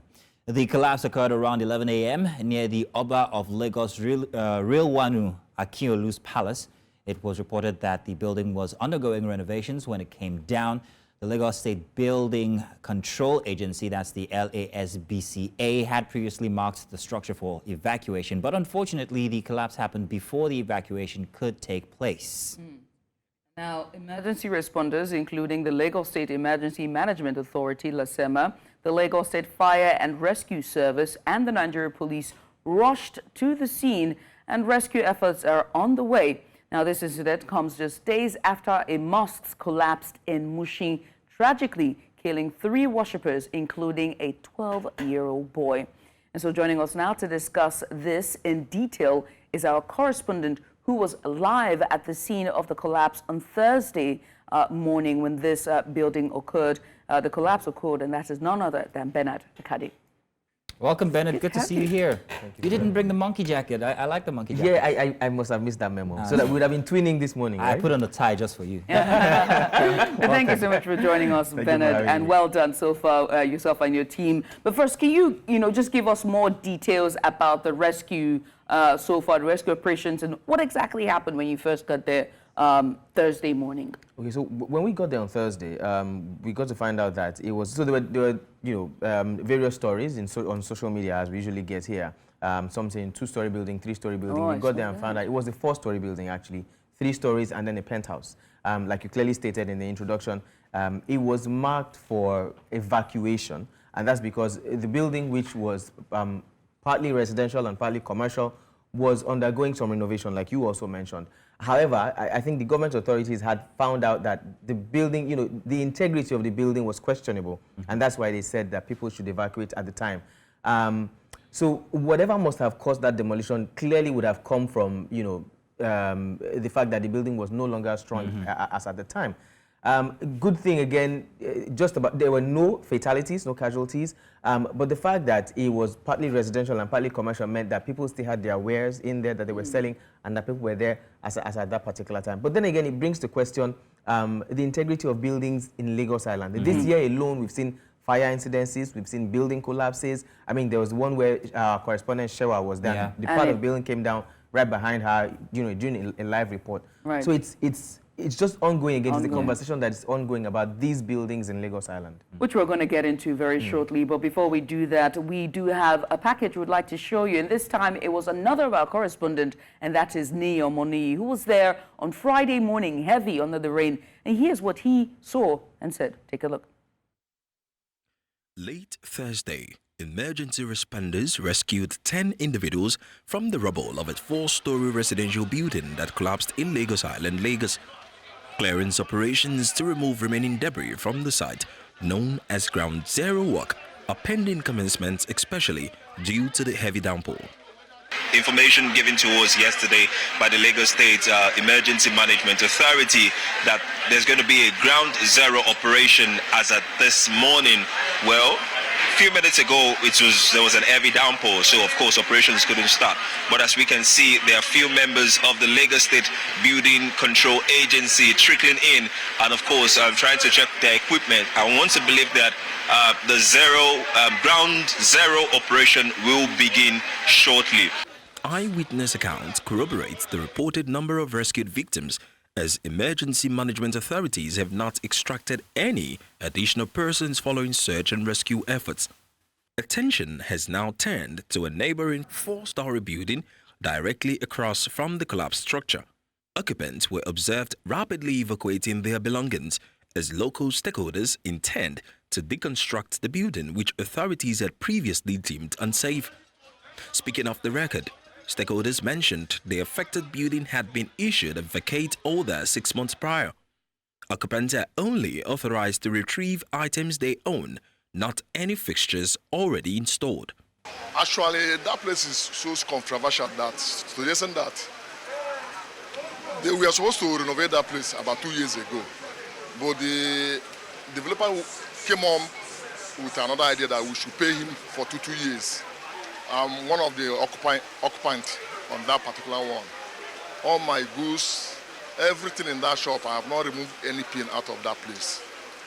So then the one on my left and the one on my right, every tenant there is packing away. That's what we're doing this morning. As of the time of filing this report, Ground Zero clearance is yet to begin. However, evacuation equipment and assessment personnel from the Lagos State Building Control Agency are standing by. Further demolitions of additional structures may occur based on the agency's evaluation, including a building currently undergoing renovations behind the fallen building. In Lagos for News Central, Ni Omoni. Very interesting. I want to thank Ni and, of course, yourself for actually being on Ground Zero. It's very interesting because, one, that building was marked for evacuation. I don't know why or how long that evacuation notice might have been served. Do you think it was longer than a day, a week, a month, a year? How long had it been served, that evacuation notice, do you think? We didn't exactly get the information of how long.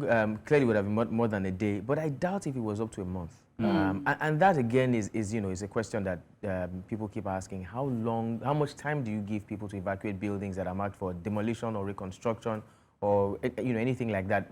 Remembering that this is Lagos. We already have a massive accommodation or lack of accommodation challenge. There's a housing deficit. So you tell people to evacuate their buildings without making proper arrangements for where they're going to go. That's a major issue. Then another thing, I'm figuring that the emergency service or responders would have been getting better at their jobs.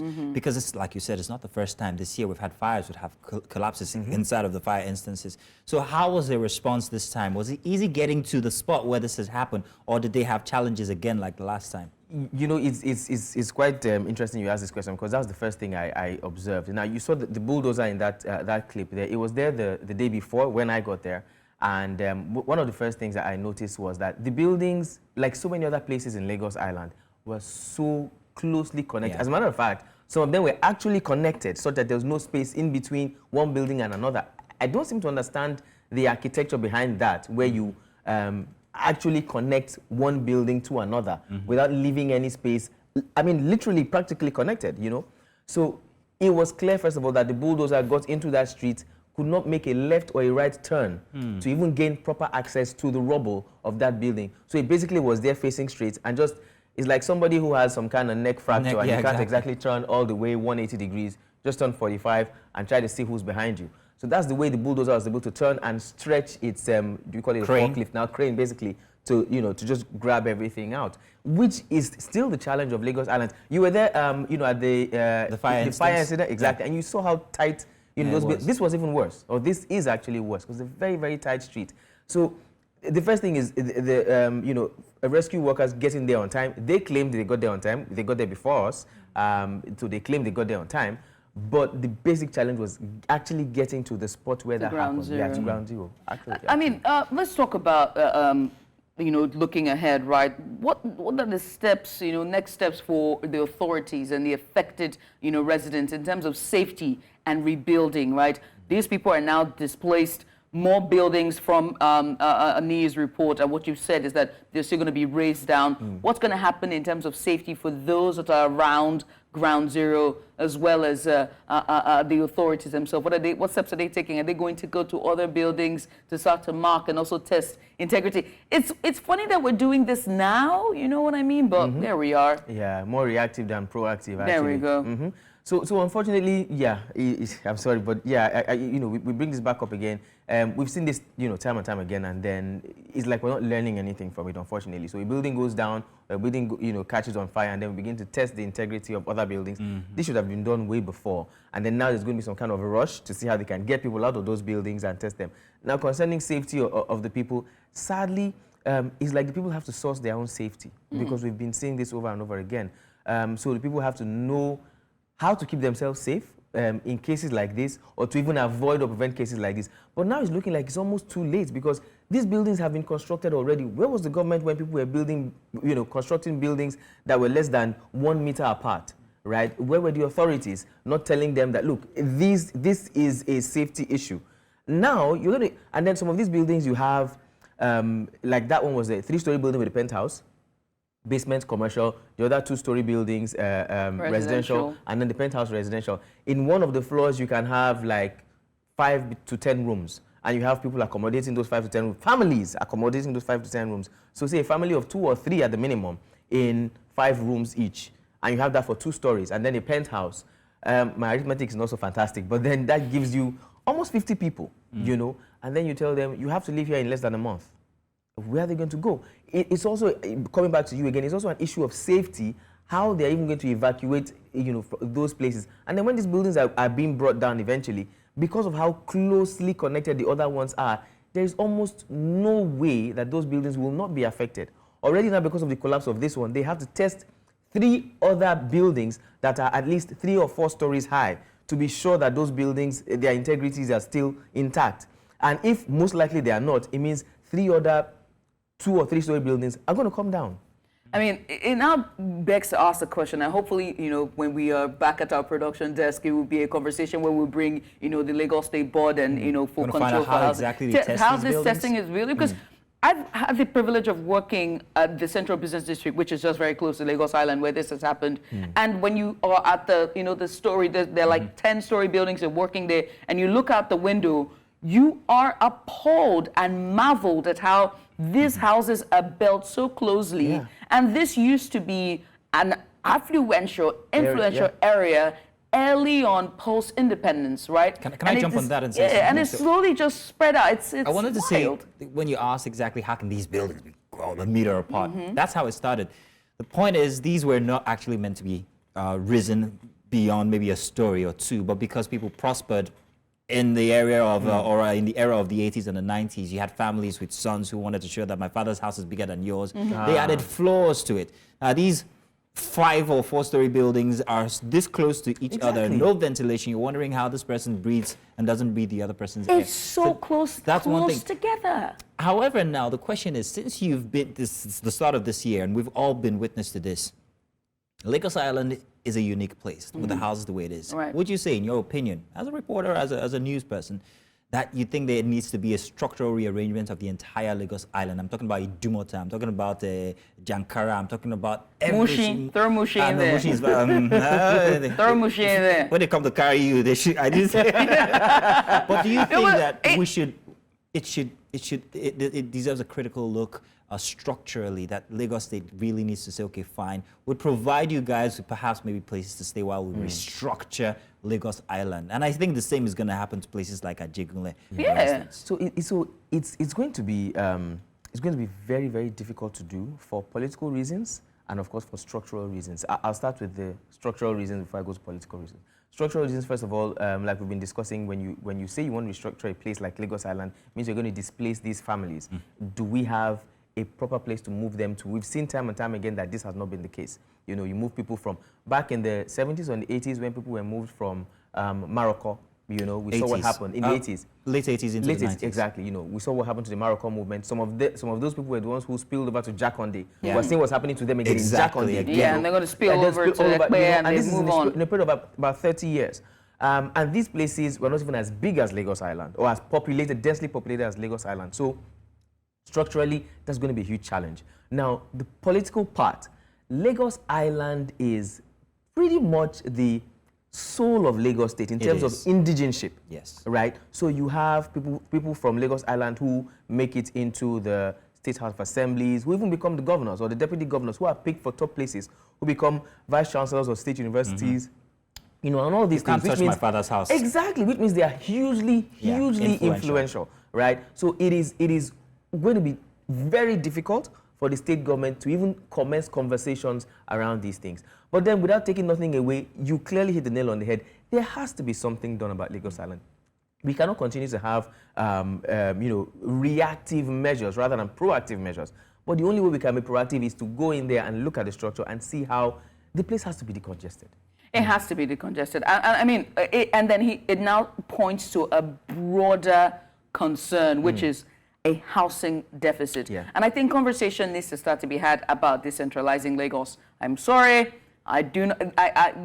we can't mice words anymore. It has to be had. We need to find a way to decongest and decentralize Lagos. Lagos is densely populated, and over time, and I think the only way that could happen is when it starts from the center, and that's the head. But Judith, when you start to question here, and for you, Bernard, is it a housing problem? Is it a housing deficit? Is it a housing population inside of Lagos Island or a commercial one? No, ask that question. Yeah, so which is why I'm going to answer with, I think is an economical problem, problem in terms of the laws that are being made and the priorities that are being had. So if you start to open ports and you start to, for example, back in the day, the North was known for its granite pyramids, the South was, or the East was known for its, coal. And, so those were places, and then in the South, there was oil and there was farming as well. So, so people have option of moving to so you these had other places. Yeah, and I know back in school, I went to a federal government girls' college, right? And I met girls who lived in, Benue, who lived in Niger. They lived in all those states, and they came from everywhere to go to school, and they were perfectly fine. They were middle class, they were perfectly fine. They had parents who were professors and teachers and lawyers and doctors who were doing really well. And so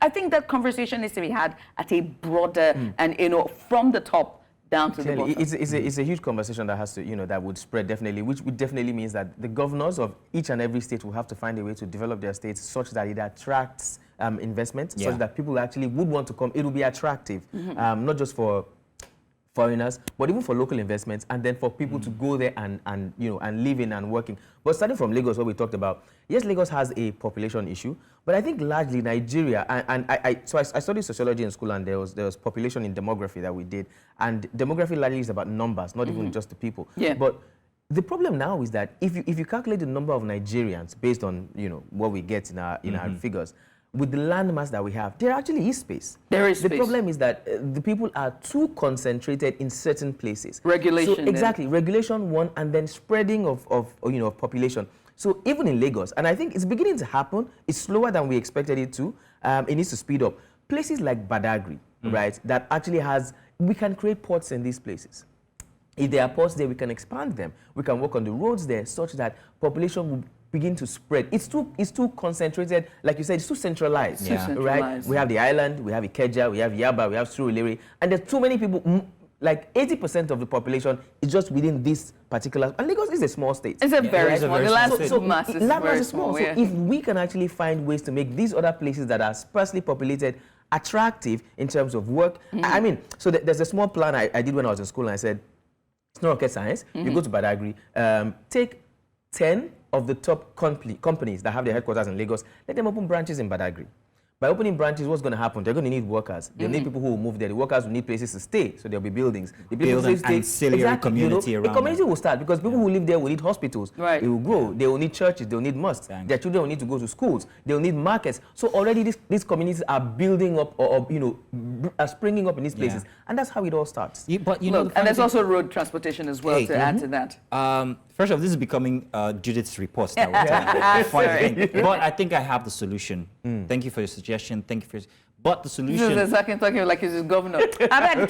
Obama. I think the solution is very simple. It's been staring us in our faces for 50 years. Let's change our national anthem. I didn't see that coming. I didn't see that coming. Good one. Well done. Well done. I didn't see that coming. Changing national anthem, I want to ask my question first. Yeah. Can you sing the national anthem? It's okay. Do we call it the new or the old national anthem? The new old national anthem. Exactly. To answer your question, we're working on it. We're almost there. We're almost there. We should ask you.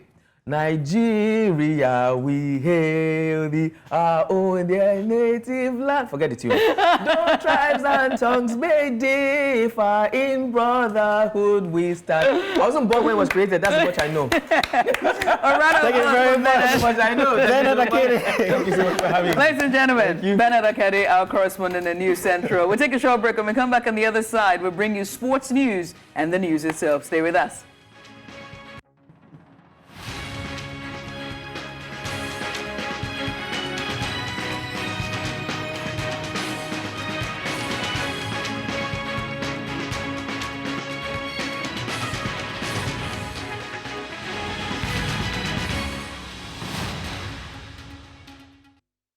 Welcome to the news on Breakfast Extra. I'm Darshan Usman. Now we begin the news by telling you that the federal government has pleaded with organized labor to reconsider its decision to embark on an indefinite strike from Monday, June 3rd, 2024, in protest against the government's refusal to raise the proposed minimum wage from 60,000 naira. The interest of the masses should be the top priority of organized labor, the federal government stressed. Now, while describing the Nigeria Labour Congress and the Trade Union Congress as partners in Project Nigeria, the Minister of Information and National Orientation, Idris Mohammed, noted that industrial action was not the solution to the ongoing negotiation for a new minimum wage for workers. This came hours after organized labor declared a nationwide strike, which would begin on Monday, June 3rd, 2024, over the federal government's refusal to raise the proposed minimum wage from 60,000 naira. Suspended Deputy Commissioner of Police Abba Kyari has been released from the Kuje Custodial Center in the Federal Capital Territory after spending 27 months in detention. Kyari was detained following his arrest on February 14, 2022 by the National Drug Law Enforcement Agency for alleged involvement with an international drug cartel. On May 22, 2024, Judge Emeka Nwite granted Kyari bail to allow him to conclude the burial rites of his mother, who died on May 5th. The court scheduled May 31st, 2024 for the hearing on Kyari's main application for bail about the drug trafficking charges. Given updates, the spokesperson of the Nigerian Correctional Service of the Federal Capital Territory Command, Adamu Doza, confirmed to newsmen that Kyari met his bail conditions and was released on Friday.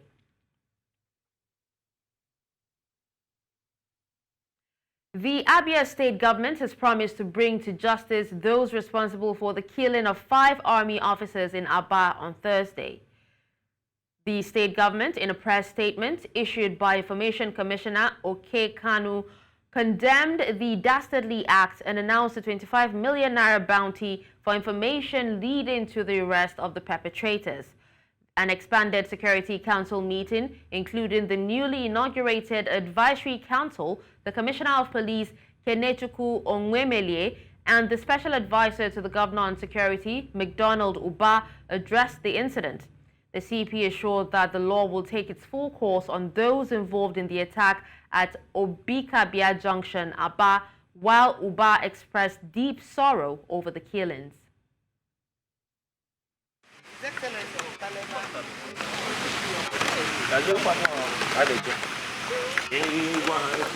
point is that it's a very unfortunate incident and it's highly condemnable and indeed it's cowardly. But it happened yesterday and all I can tell you is that the security agencies, the government of Abia State, and all well-meaning Nigerians feel very bad about what has happened. And everything that needs to be done will be done to ensure that it doesn't happen again. As citizens, I advise we remain law-abiding, remain calm. Anyone who sees something should say something. Security is everybody's business. I use this opportunity to say... The news continues in West Africa, where a prominent Burkina Faso lawyer and civil society leader has been jailed on charges of participating in a plot against the country's military rulers days after he was freed from prison. Guy Hervé Cam appeared at a military court accused of hatching a plot to try and overthrow the West African country's junta. The judges said Cam plotted with others to target the lives of officials. After Cam was detained in January, a court ordered his release the following month, a decision confirmed on appeal on April 23rd.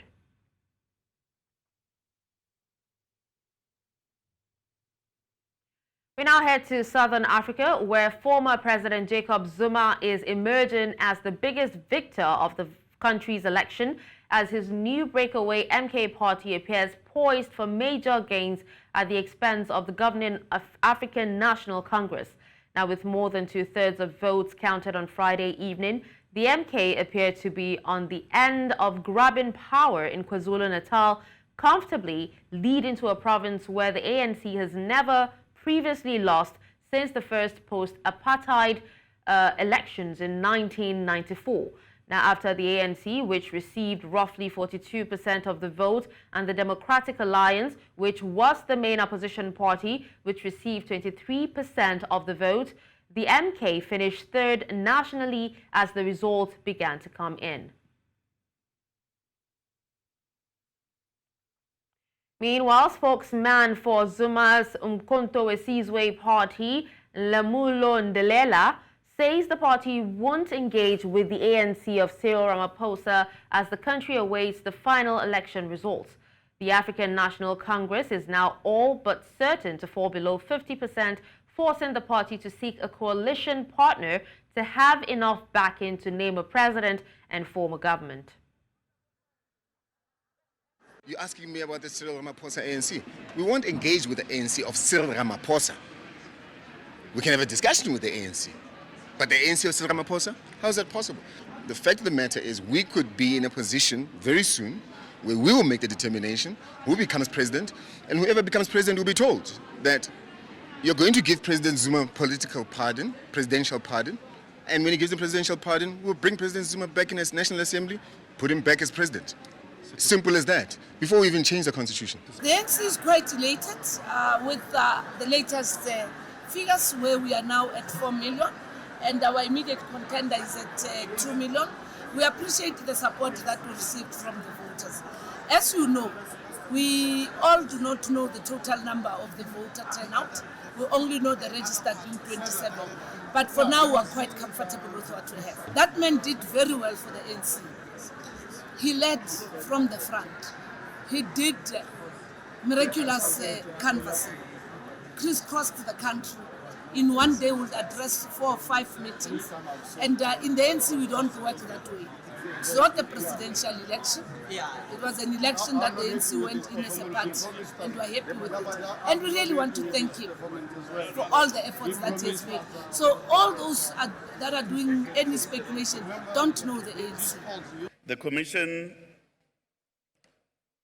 will declare the results of this election sometime over the weekend, after which the list of elected representatives. And that's it on the headlines. Now it's back to Mazino and Judith. Thank you very much, Dashin. We're not going to ask you about the anthem anymore, so you're free to go. Thank you so much. Thank you indeed.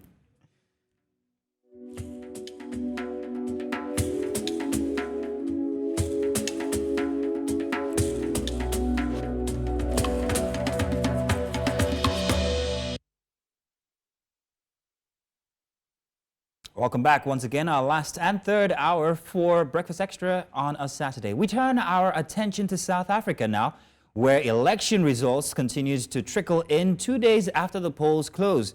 According to analysts, the African National Congress, or ANC, which has ruled for nearly 3 decades, is facing a significant challenge in a hotly contested general election.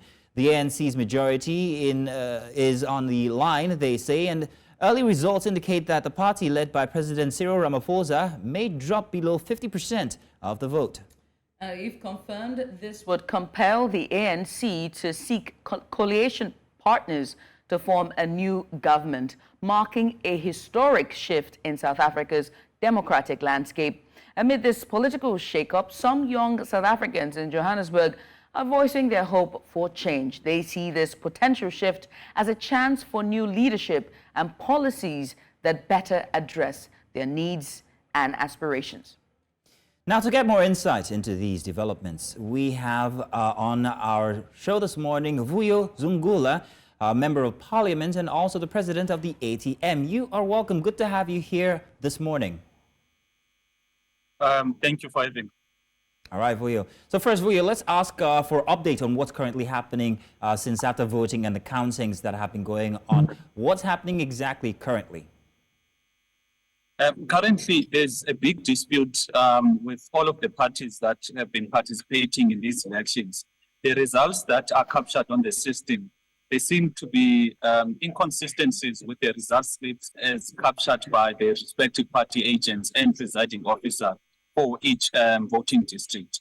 So what we are working on now is resolving those disputes so that the number that is reflecting on the results board is a true reflection of the votes of the people, not numbers of the ruling party that have been inflated, because with some of the result slips that have been circulating on social media, paint a picture whereby the numbers for the ruling party have been inflated and the numbers of some opposition parties have been significantly reduced. So that is what we are trying to resolve now with the IEC.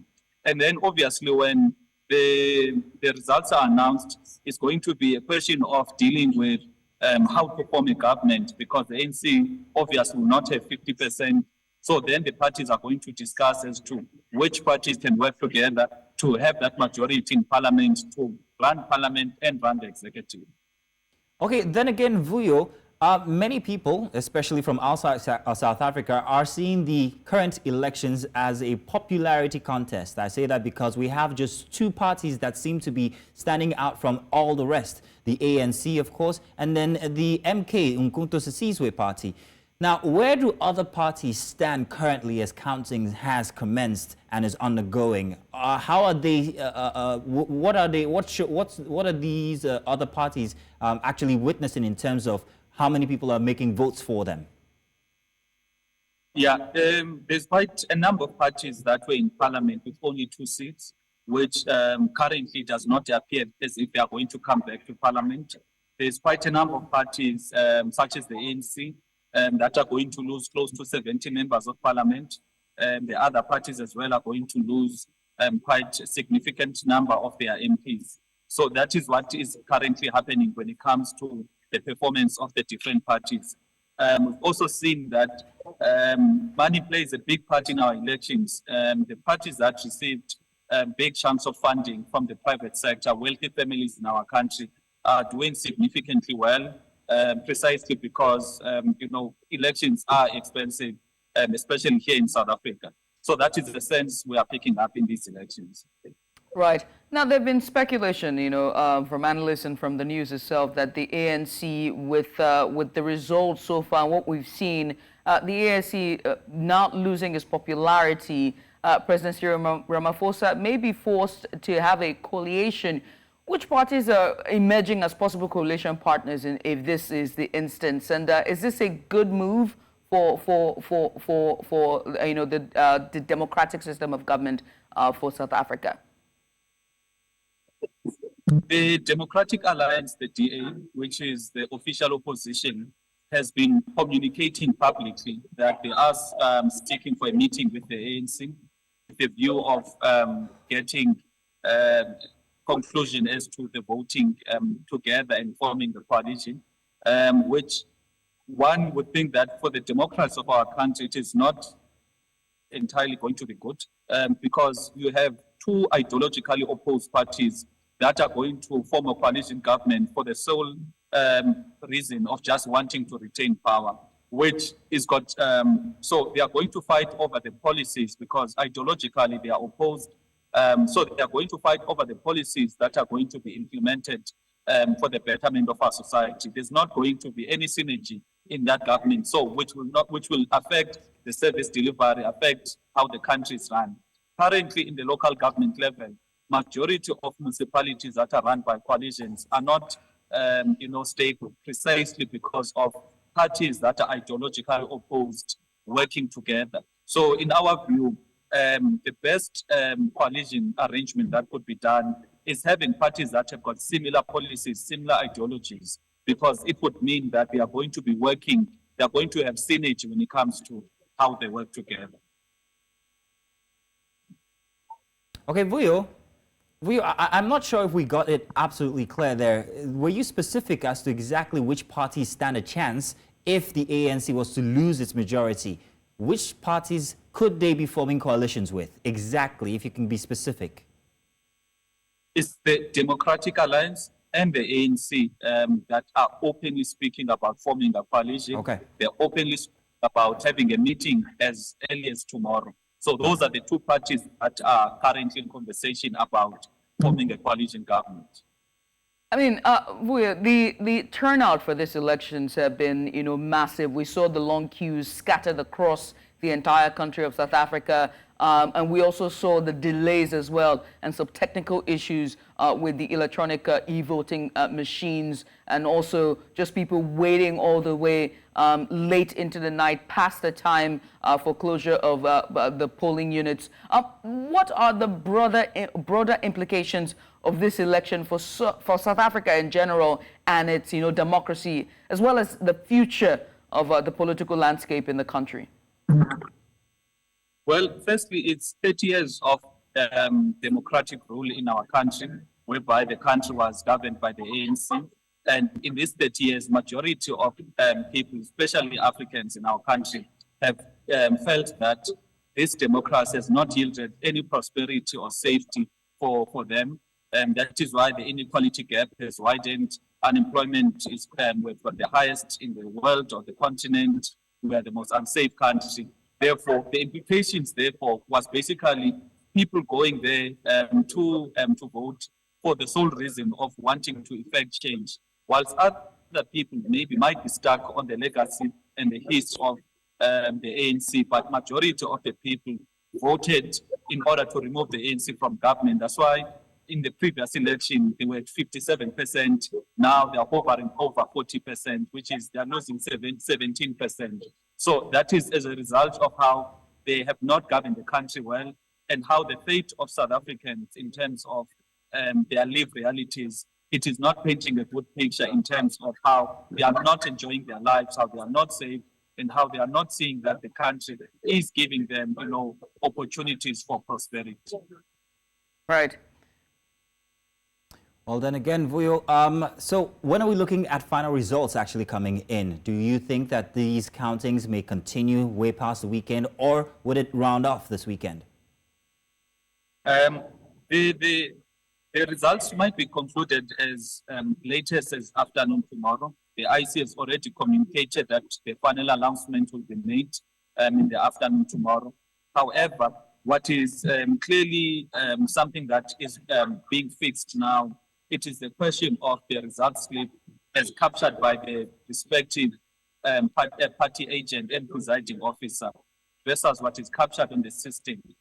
So that is what is being currently fixed now. So in terms of the changes, we don't expect any significant changes in terms of how the results are and how the final results will look. However, we're going to definitely see some change in terms of smaller parties, because the 5,000, 10,000 votes that are going to be counted are going to have some shifts in that regard. But for the bigger scheme of things, especially with the bigger parties, we doubt that there's going to be any difference in terms of the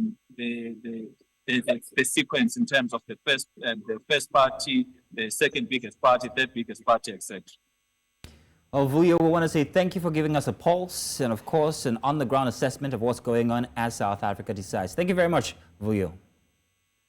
Thank you so much.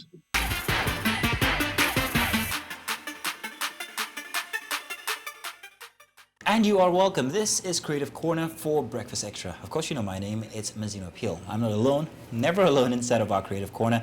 Of course, we have with us someone very special. I've become a fan over the past 1 week. I'll talk less and let her do most of the talking, I promise. But I can't help it because I'm so excited. Her name is Tonye Jessica Omosuku.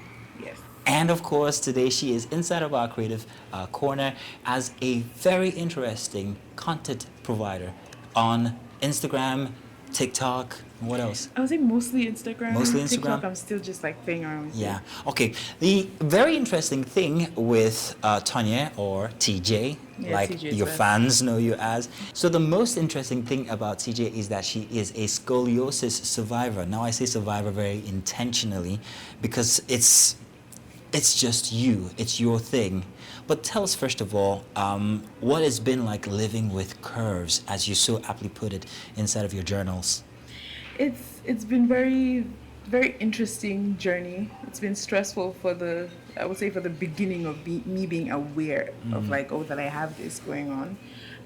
But then it's beautiful coming out of it and just blooming. So yeah, it's been a good journey. I was diagnosed at the age of 12. Yes. I was I used to be this shy kid who wouldn't want to like take off her clothes even in front of my mom. Like, so when we go out like buy stuff, my mom's always like, oh, try this on, and I'll go somewhere to hide. So she used to tease me about it, and then one day she was like, you're gonna change your clothes in front of me, and then she saw that there was like a little tilt, and she was like, stand properly, and I'm like, I'm standing just fine. And she had concerns, and that's why I went to the hospital, and they're like, your spine is moving away from its axis. So yeah. And then when did you come to terms with living with it? I would say it was when I don't think you really have a choice when you're told that this is what's happening. It's like, it's here.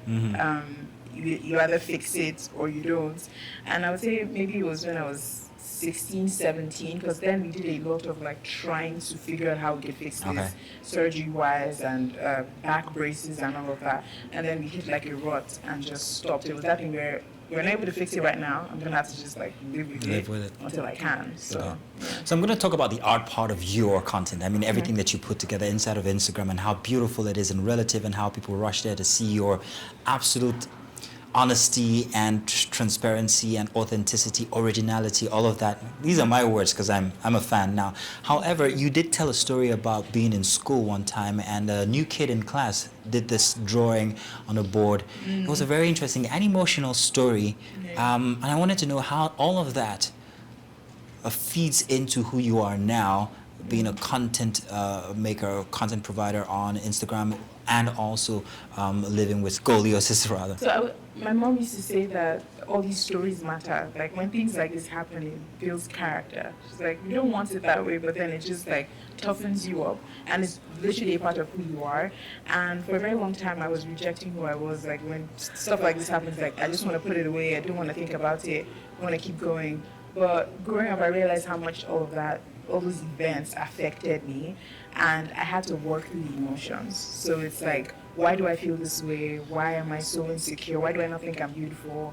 Why do I feel the need? Like, why do I need a man's validation? Because sometimes it was like, I don't think I'll ever get married. No one's ever gonna love me like this, you know? So it was like a lot of things. But when I was able to like work through those feelings, it was like, you know what? I'm able to do this now, and I'm still a work in progress. How about I help other people get this? So I felt like my stories were very important to share. So want to tell us that exact story, because I found it very interesting, so everybody gets to know what it was about. Okay, sure. I was in JSS2 at the time. I still remember the boy's first name, and and I came to school that day. I was a little late, and when I got in, I could hear like my classmates laughing. I could hear noise like in the hallways. I was running, like, oh my god, what's happening? And I get there, and everyone's just laughing and staring at the board. And the boy who drew it was standing right there, and he had this. It wasn't a great drawing, but he drew it and he wrote Quasimodo at the side. And Quasimodo in, I think, Latin or one of these languages means deformed or half-formed. And I know it from the Disney cartoon Hunchback of Notre Dame. Yeah. So he wrote Quasimodo and I wrote my name as well. And I was just like, and then my friend who was laughing at the time got up and ran to the principal's office to like report, and the principal came in and then punished the guy and everyone else in the class except her and me. And yeah, it was the whole thing. I remember not crying because I just stood there and I don't think I was able to process it at the time. But then after some months, like years and everything, and thinking back to that day, it was like, that was so humiliating. But yeah, I feel like it's a moment I would never, ever, ever forget. But you've come from that to who you are now. Only recently you posted a bareback picture of yourself up on Instagram, and it got a lot of following, a lot of people. And in fact, I think you even blossomed even after that. Personality-wise, what's the difference there from that moment when you were 12 to now when you're, I'm not going to tell them your age. What's the difference between these two instances? You as the burgeoning content provider, influencer and all, and then that little girl who was shamed at that time. I would say that little girl didn't really know how to handle anything, didn't know how to handle everything that was happening to her at the moment. And at the time, my dad was still alive, and I used to consider him my shield or my jacket, because then I used to wear a lot of jackets to just like cover, because the curve can be obvious, people can see it like when I wear regular clothes. So I used to wear like a lot of jackets then and all of that. When my dad passed away, it was like, reality had hit. Like, you're gonna have to take care of yourself now by yourself. And I was like, so since there's no one to cover me, how am I going to do this? You know? And it just took me learning about myself, you know, and I just had to keep going. It was like, nobody's gonna be here to spoon feed you or tell you it's gonna be all right. When your mom leaves you for you to go to school and all of that, who's gonna do that for you? And God really helped me get to that space. So yeah, I would say the difference between then and now is the fact that there's intention. Then I left it for my parents to sort it out. Like, however I felt, it was like, if my mom told me I was beautiful and made me feel alright, like, okay. But then growing up to like, okay, you have to make decisions, and it wasn't easy, but my relationship with God, I became more intentional with that, and then I'm here now. So you're a very bold person. Is that an effect of everything that's happened to you? I mean, on radio, first off, you're so boisterous. What are you called? Radio sweetheart? Yes. That's your name on radio. Yeah. And then on your Instagram page, you are just blossoming with so much. It's vibrant. That's the word. You. Let's talk about that art. What pulled you or pushed you to putting all of your experience into forming some sort of art that people can actually gain from? I was having a conversation with my mentor's wife one night, and we were just talking, and she was like, have you ever thought about like telling people about, you know, scoliosis and all? And I was like, no, not really, because I feel like when people find out, even when people notice, they're just like, oh, are you okay? Is everything all right? Oh, does it hurt? Like if I poke it, oh, and I just felt like I don't think I wanted that, you know, but she just told me that you have no idea who's gonna help, and it was just up there in the air. But then I enjoyed just like recording videos of like of myself, my stuff I was doing. I mean, I've been in media for a bit, like, oh, if I'm on set for a movie or like I'm live on air, I would do stuff like that, just record memories and edit them. And then at some point it was like, I guess I want to, like, people say like, oh, niche down, you know, figure out what exactly is this content going to be. And I started thinking about what she had said some years later, and I'm like, you know what? Let's try something. Let's tell a story. But before getting into that, I really had to know, why am I doing this? Is it just because she said it was a good thing to do, or do I really believe what she said? And it was like, you know what? It's a good thing. You know, people need to hear this. And like you said, when you go through, when you go through my comments and see how people are like, oh my God, I didn't think about the number of people. I always felt like maybe one person was going to look at it and say, oh, thank you so much. And I had to tell myself that it doesn't matter if it's just one person. What matters is that you are helping someone. You know, I would just do that. But now I find myself outside grocery shopping or something, and someone's like, oh, hi, I follow you on Instagram. And I'm like, oh, and I'm first thinking, oh, it's my personal, like, it's TJ, the creative. But then they're like, oh, no, I'm living with curves. And I'm like, oh, I barely have, can't remember how many followers I have there, but it's like, didn't see it like It's that. a very specific kind of following, I guess. Yes. And the name is just out of this world. I love this. Living with curves is so elegant, such an elegant way to put it. Yeah. It's beautiful. So that's grand. So acting, content creation, and of course radio all fall under one sort of art, which is the ability to speak or be heard or communicate. But where did that come from? I mean, you didn't study that in school now, did you? No, I mean, a lot of people And when did it really begin?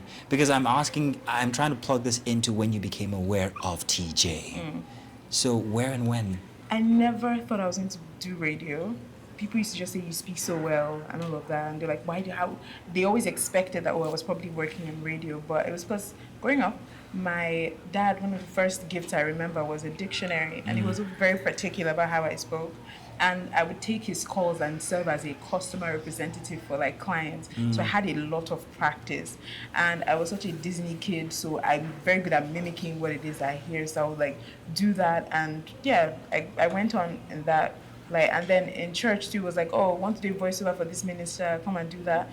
And they just kept going like that. So I kept having practice without intentionally wanting to get into the space. And then in school one time, people just kept like, yo, try radio, just try it. And then finally did, and I worked with like a radio station there, and that's how it started. And I feel like that journey of just knowing that I could do it made me realize that, okay, I have something here.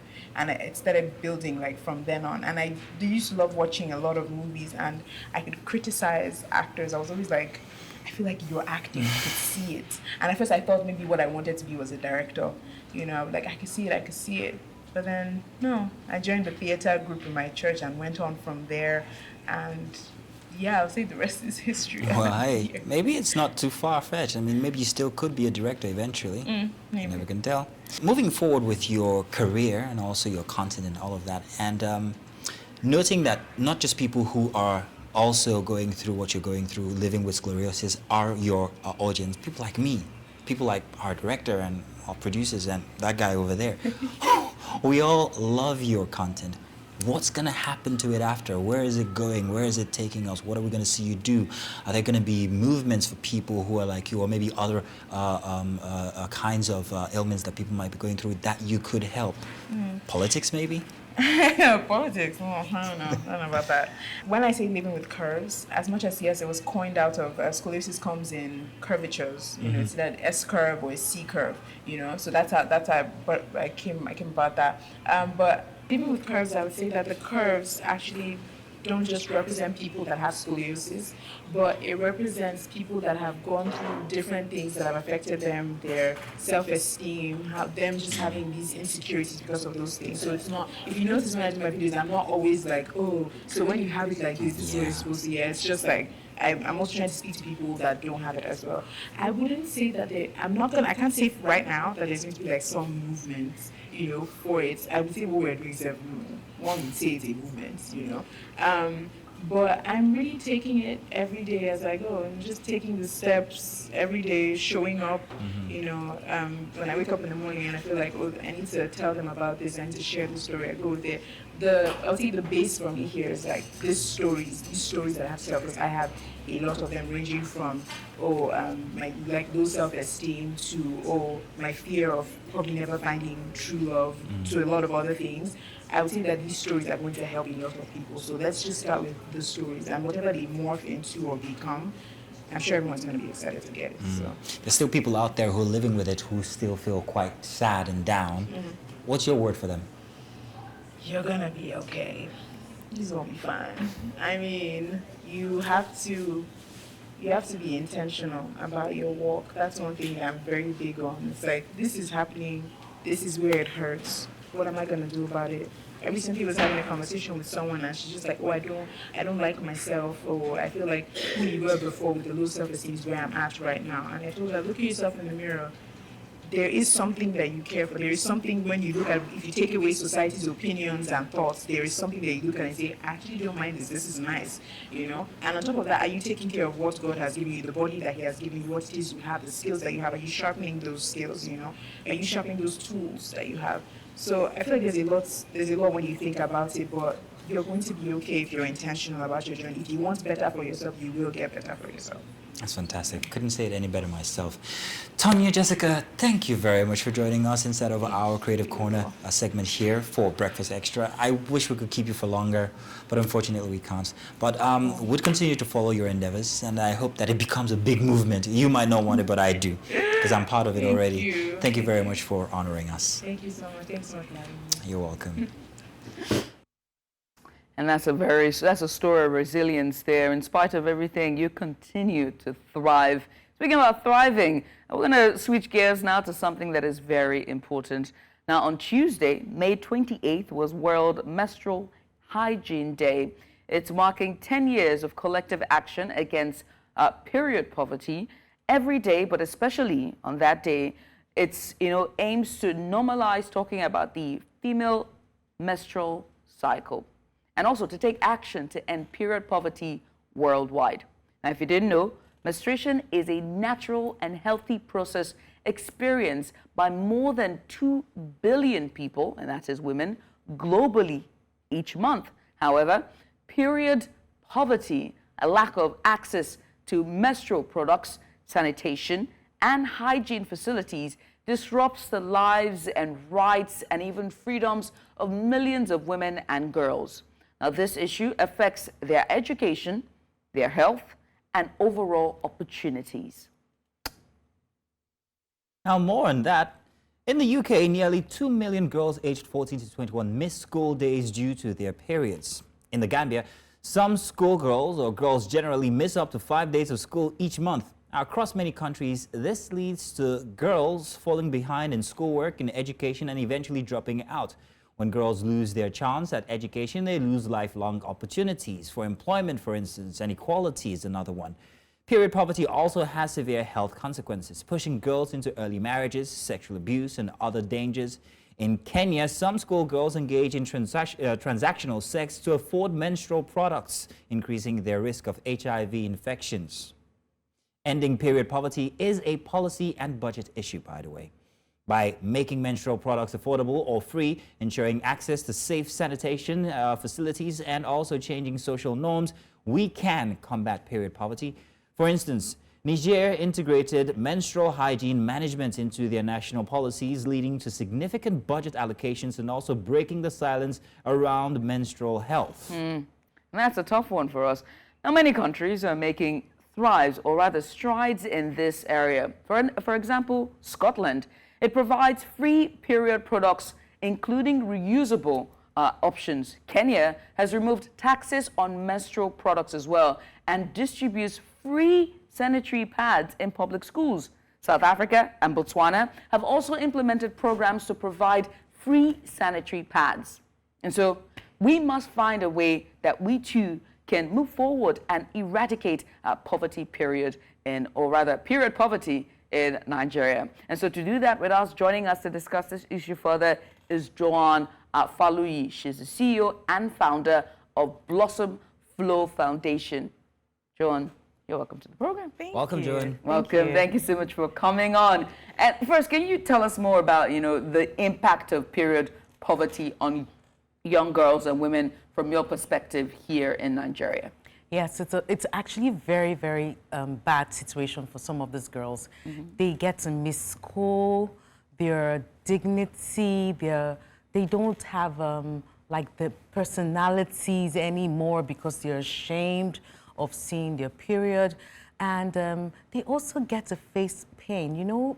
Different women, different situation when it comes to period. So they don't have people to talk to, medical facilities they don't have clean water, they don't have access to sanitary pad. It's a whole long list of things that happen to these girls. Well, I mean, in your work, what strategies have proven most effective in addressing, period poverty in, for example, your community and all the work that you've been doing with your foundation? Education. Educating the girls. Sometimes they do not know what they're facing. Like the last outreach we went to at the University of Lagos with the STEM girls, and we asked the question, and asked them, how many of you are ashamed to see your period? Everybody looked at like nobody. Everybody said nobody, I said, okay, that's very good. How many of you go to the stores to buy sanitary towels? They all raised up their hands, stores or corner stores. And I said, how many of you asked for a black nylon bag? Game changer there. See, then a lot of us do not realize that we have shame. So when that question popped up, it got them thinking, and some of them says that even if it was a guy selling the sanitary towel, they'll look for a girl. So it's a lot of education. We need to educate them that there's nothing wrong with your body. It's a natural phenomenon. It's a natural thing we need to see as a woman.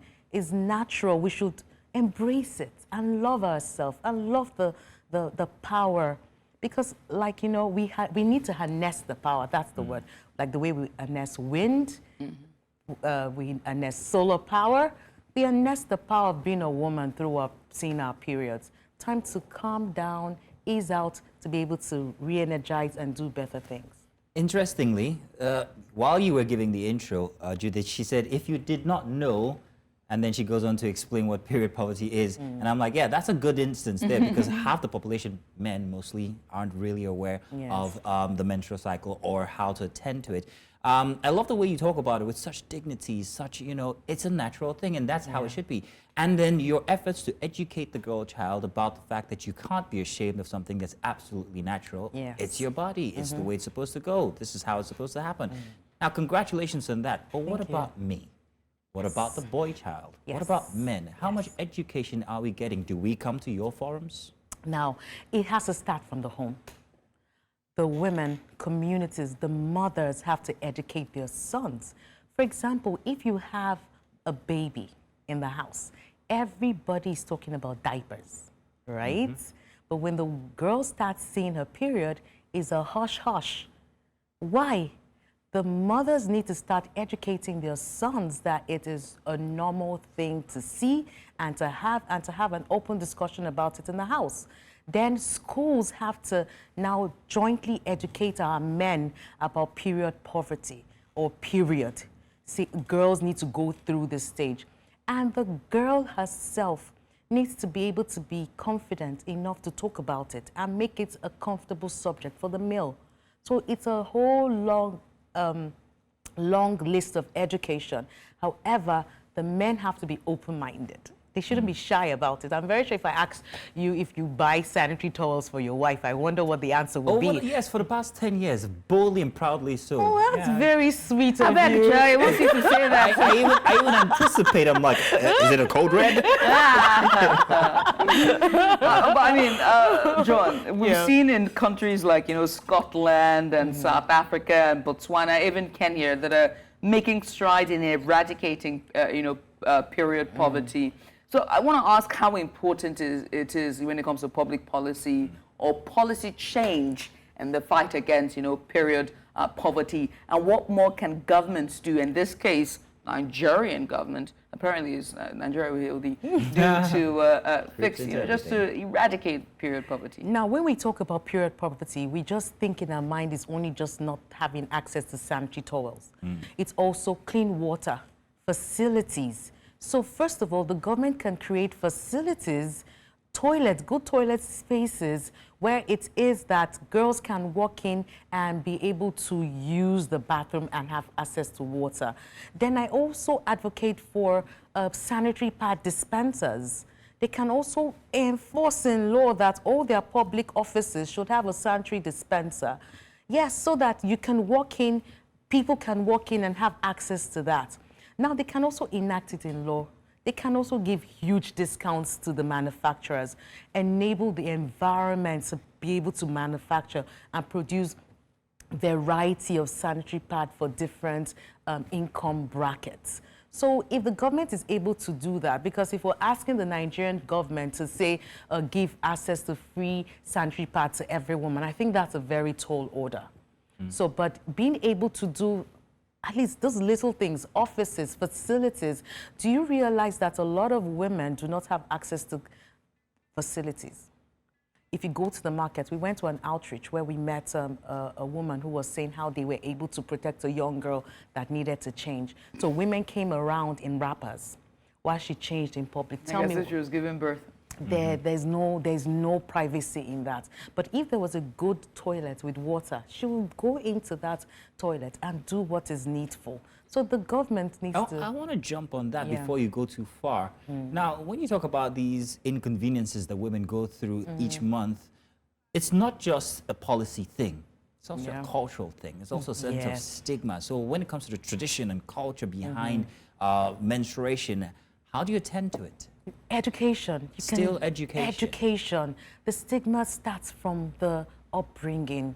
Our community is made of men and women. And if your mother thinks something is a shame, it passes on down to the child, who passes on to the next generation. Say that again for those of Yes. So you need to educate the men and the women. They need to understand that it is not a shame to see your period. It is natural.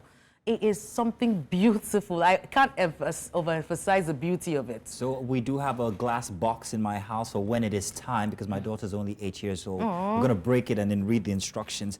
However, do tell me now, exactly how can a father attend to a blossoming daughter when she comes of age? If she was to ask me first, and I'm sure she's going to ask me first, not her mother, Daddy, what's going on here? Exactly.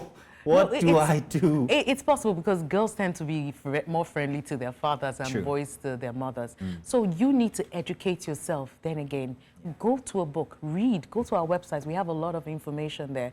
Read about the first stage of period, what the girl has to see and know, what she will have to go through. Educate early before it starts. Most parents educate when it starts. Do the early, because then again, there's a little girl that saw her period, I think about 10, 11, and she went to the bathroom and she saw a period and she came back and said, oh, Mommy, I'm dying. My little life is cut short. You know, very dramatic child. It has to be a middle child, but very dramatic child. And you know, and they now had to explain to her, no, you're not dying. This is what, but you know what? If you had educated the girl early enough, she wouldn't be that She'd dramatic. actually be proud that the time has come. Yes. In some communities, it's celebrated though. Where they see the period, it's big celebration for the girl saying you're coming to womanhood. Yeah. Yes. It In is. some It communities, is. it's almost like you're getting married immediately. Yeah, I know that because I'm partly from Ecom, and it's something that they call, now I can't remember the name, it flies off my head, but mainly when the girl comes of age and the mother knows that she's already seen her first period, what they do is they now take her out of society and then they take her into what is now the fattening room, you know, and then, you know, she's not seen in public, and then when she comes out as a maiden, which is ready for marriage. Yeah, good thing I didn't do it. Yes, because they're ready for marriage. You can imagine if the child is just 10 years old. Yeah, that's a good thing I didn't do it. Anyway, but we're pressed for time, right?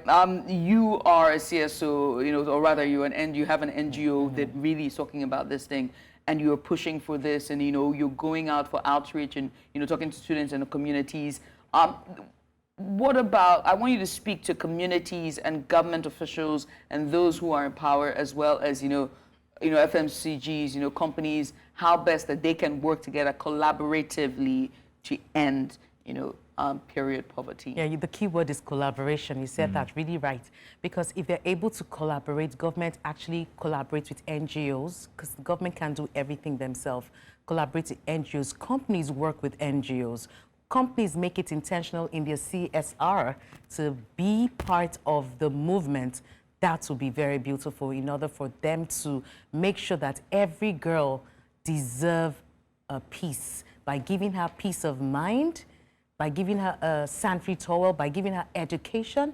You have more bolder girls that will be very, very good in their work or whatever their endeavor they have chosen. So I think government collaboration is highly, highly recommended and key. Yes. Well, Joan, many thanks for coming on. Thank you. For doing this with us. I am so excited about this conversation that we've had. Thank you. And I do hope that everyone is watching and listening as well. So to all the government officials, to CSOs and NGOs, I think it's high time that we start to make this important in terms of, priorities. I know that there are NGOs, or rather companies and private companies whose CSO or CSR, I beg your pardon, is completely different. But maybe steer more into, hygiene and also finding ways to reduce, poverty when it comes to period health. But again, Joan, thank you so much. Thank you for having me. Coming on. Thank you. And that's Joan Faluyi. She is the CEO and founder of Blossom Care. Hopefully I get that correct. Blossom Flow. There we are. Blossom Flow Foundation. Thank you again for coming on. It's time for us to switch gears, and Zeno is on standby. He's about to bring you the strips. Take a look.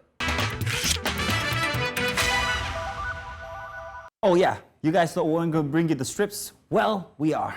Thank you very much for staying with us, and it's time to take a look at the best editorial cartoons from over the past week in this segment that we call the strips. And let's start, and if you're ready, Judith, please stay with me on this one. Very exciting cartoons from this week. Let's start with this one. Now, Business Day, for the first time, I'm using bubbles like The Guardian, but I still like it because it's very interesting. They give you guys a list of exactly the scorecard of the president. Very familiar? No, it's your life, Judith. This is what's been since 29th I wrote it to the Mighty Name of Jesus. Yeah, 29th of May 2023. This is it. What is my scorecard? This is the stats of my scorecard, says the president replication here, and it's petrol prices increased by 194%. Diesel, 67% increment. Food inflation, 37% increment. Exchange rate, of course, we all know that was the biggest one in any case. Foreign reserves, public debt, inflation rate, interest rate, oil production, GDP growth. This is a sample of Nigeria currently, or at least the last 1 year since President Tinubu took office on May 29th last year. Wouldn't you agree, Judith? I do agree, actually. And honestly, it is reminiscent of my list from earlier today, and quite frankly, during the prologue. So seeing it is, I'm glad, anyway, I don't know if anyway, moving on. Yeah, indeed. Let's move on because I'm trying to squeeze in as many as we can because I have very interesting ones. So let's take a look at our very next newspaper for today, or rather newspaper strip for today. Now, this one's coming from the Daily Monitor. Oh, this is a foreign one. I wasn't going to talk about this one because we had so many others, but this is just a simple replication of Ugandan newspaper of the situation in South Africa that's going on right now. If he doesn't look familiar, I'll tell you who he is. He is my favorite movement leader, Julius Malema. And of course, hey, so help me Zuma, his big brother, who is the leader of the Umkhonto Sizwe party. And of course, we're looking at that alliance for after the elections. But let's move on back to a Nigerian paper for this morning. This is a Ugandan one. Now, this is it. This one from Business Day newspaper once again. Interesting. Just look on the bright future ahead of you. Telling a Nigerian child this is like you're asking them to go through what I don't know. What future? When I've got inflation, insecurity. Is that the bright future? How do I get past these guys in the first place?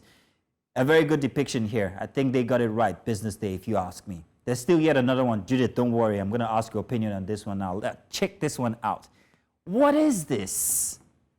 What is that, Judith? What does it look like? A straight line or a crooked one? Oh, I know what it. Wait, hang on a second. I got an idea. What is it? It's coming. What are they trying to say? Is it the jigger? Oh, they're zigging and they're zagging. I'll leave it at that.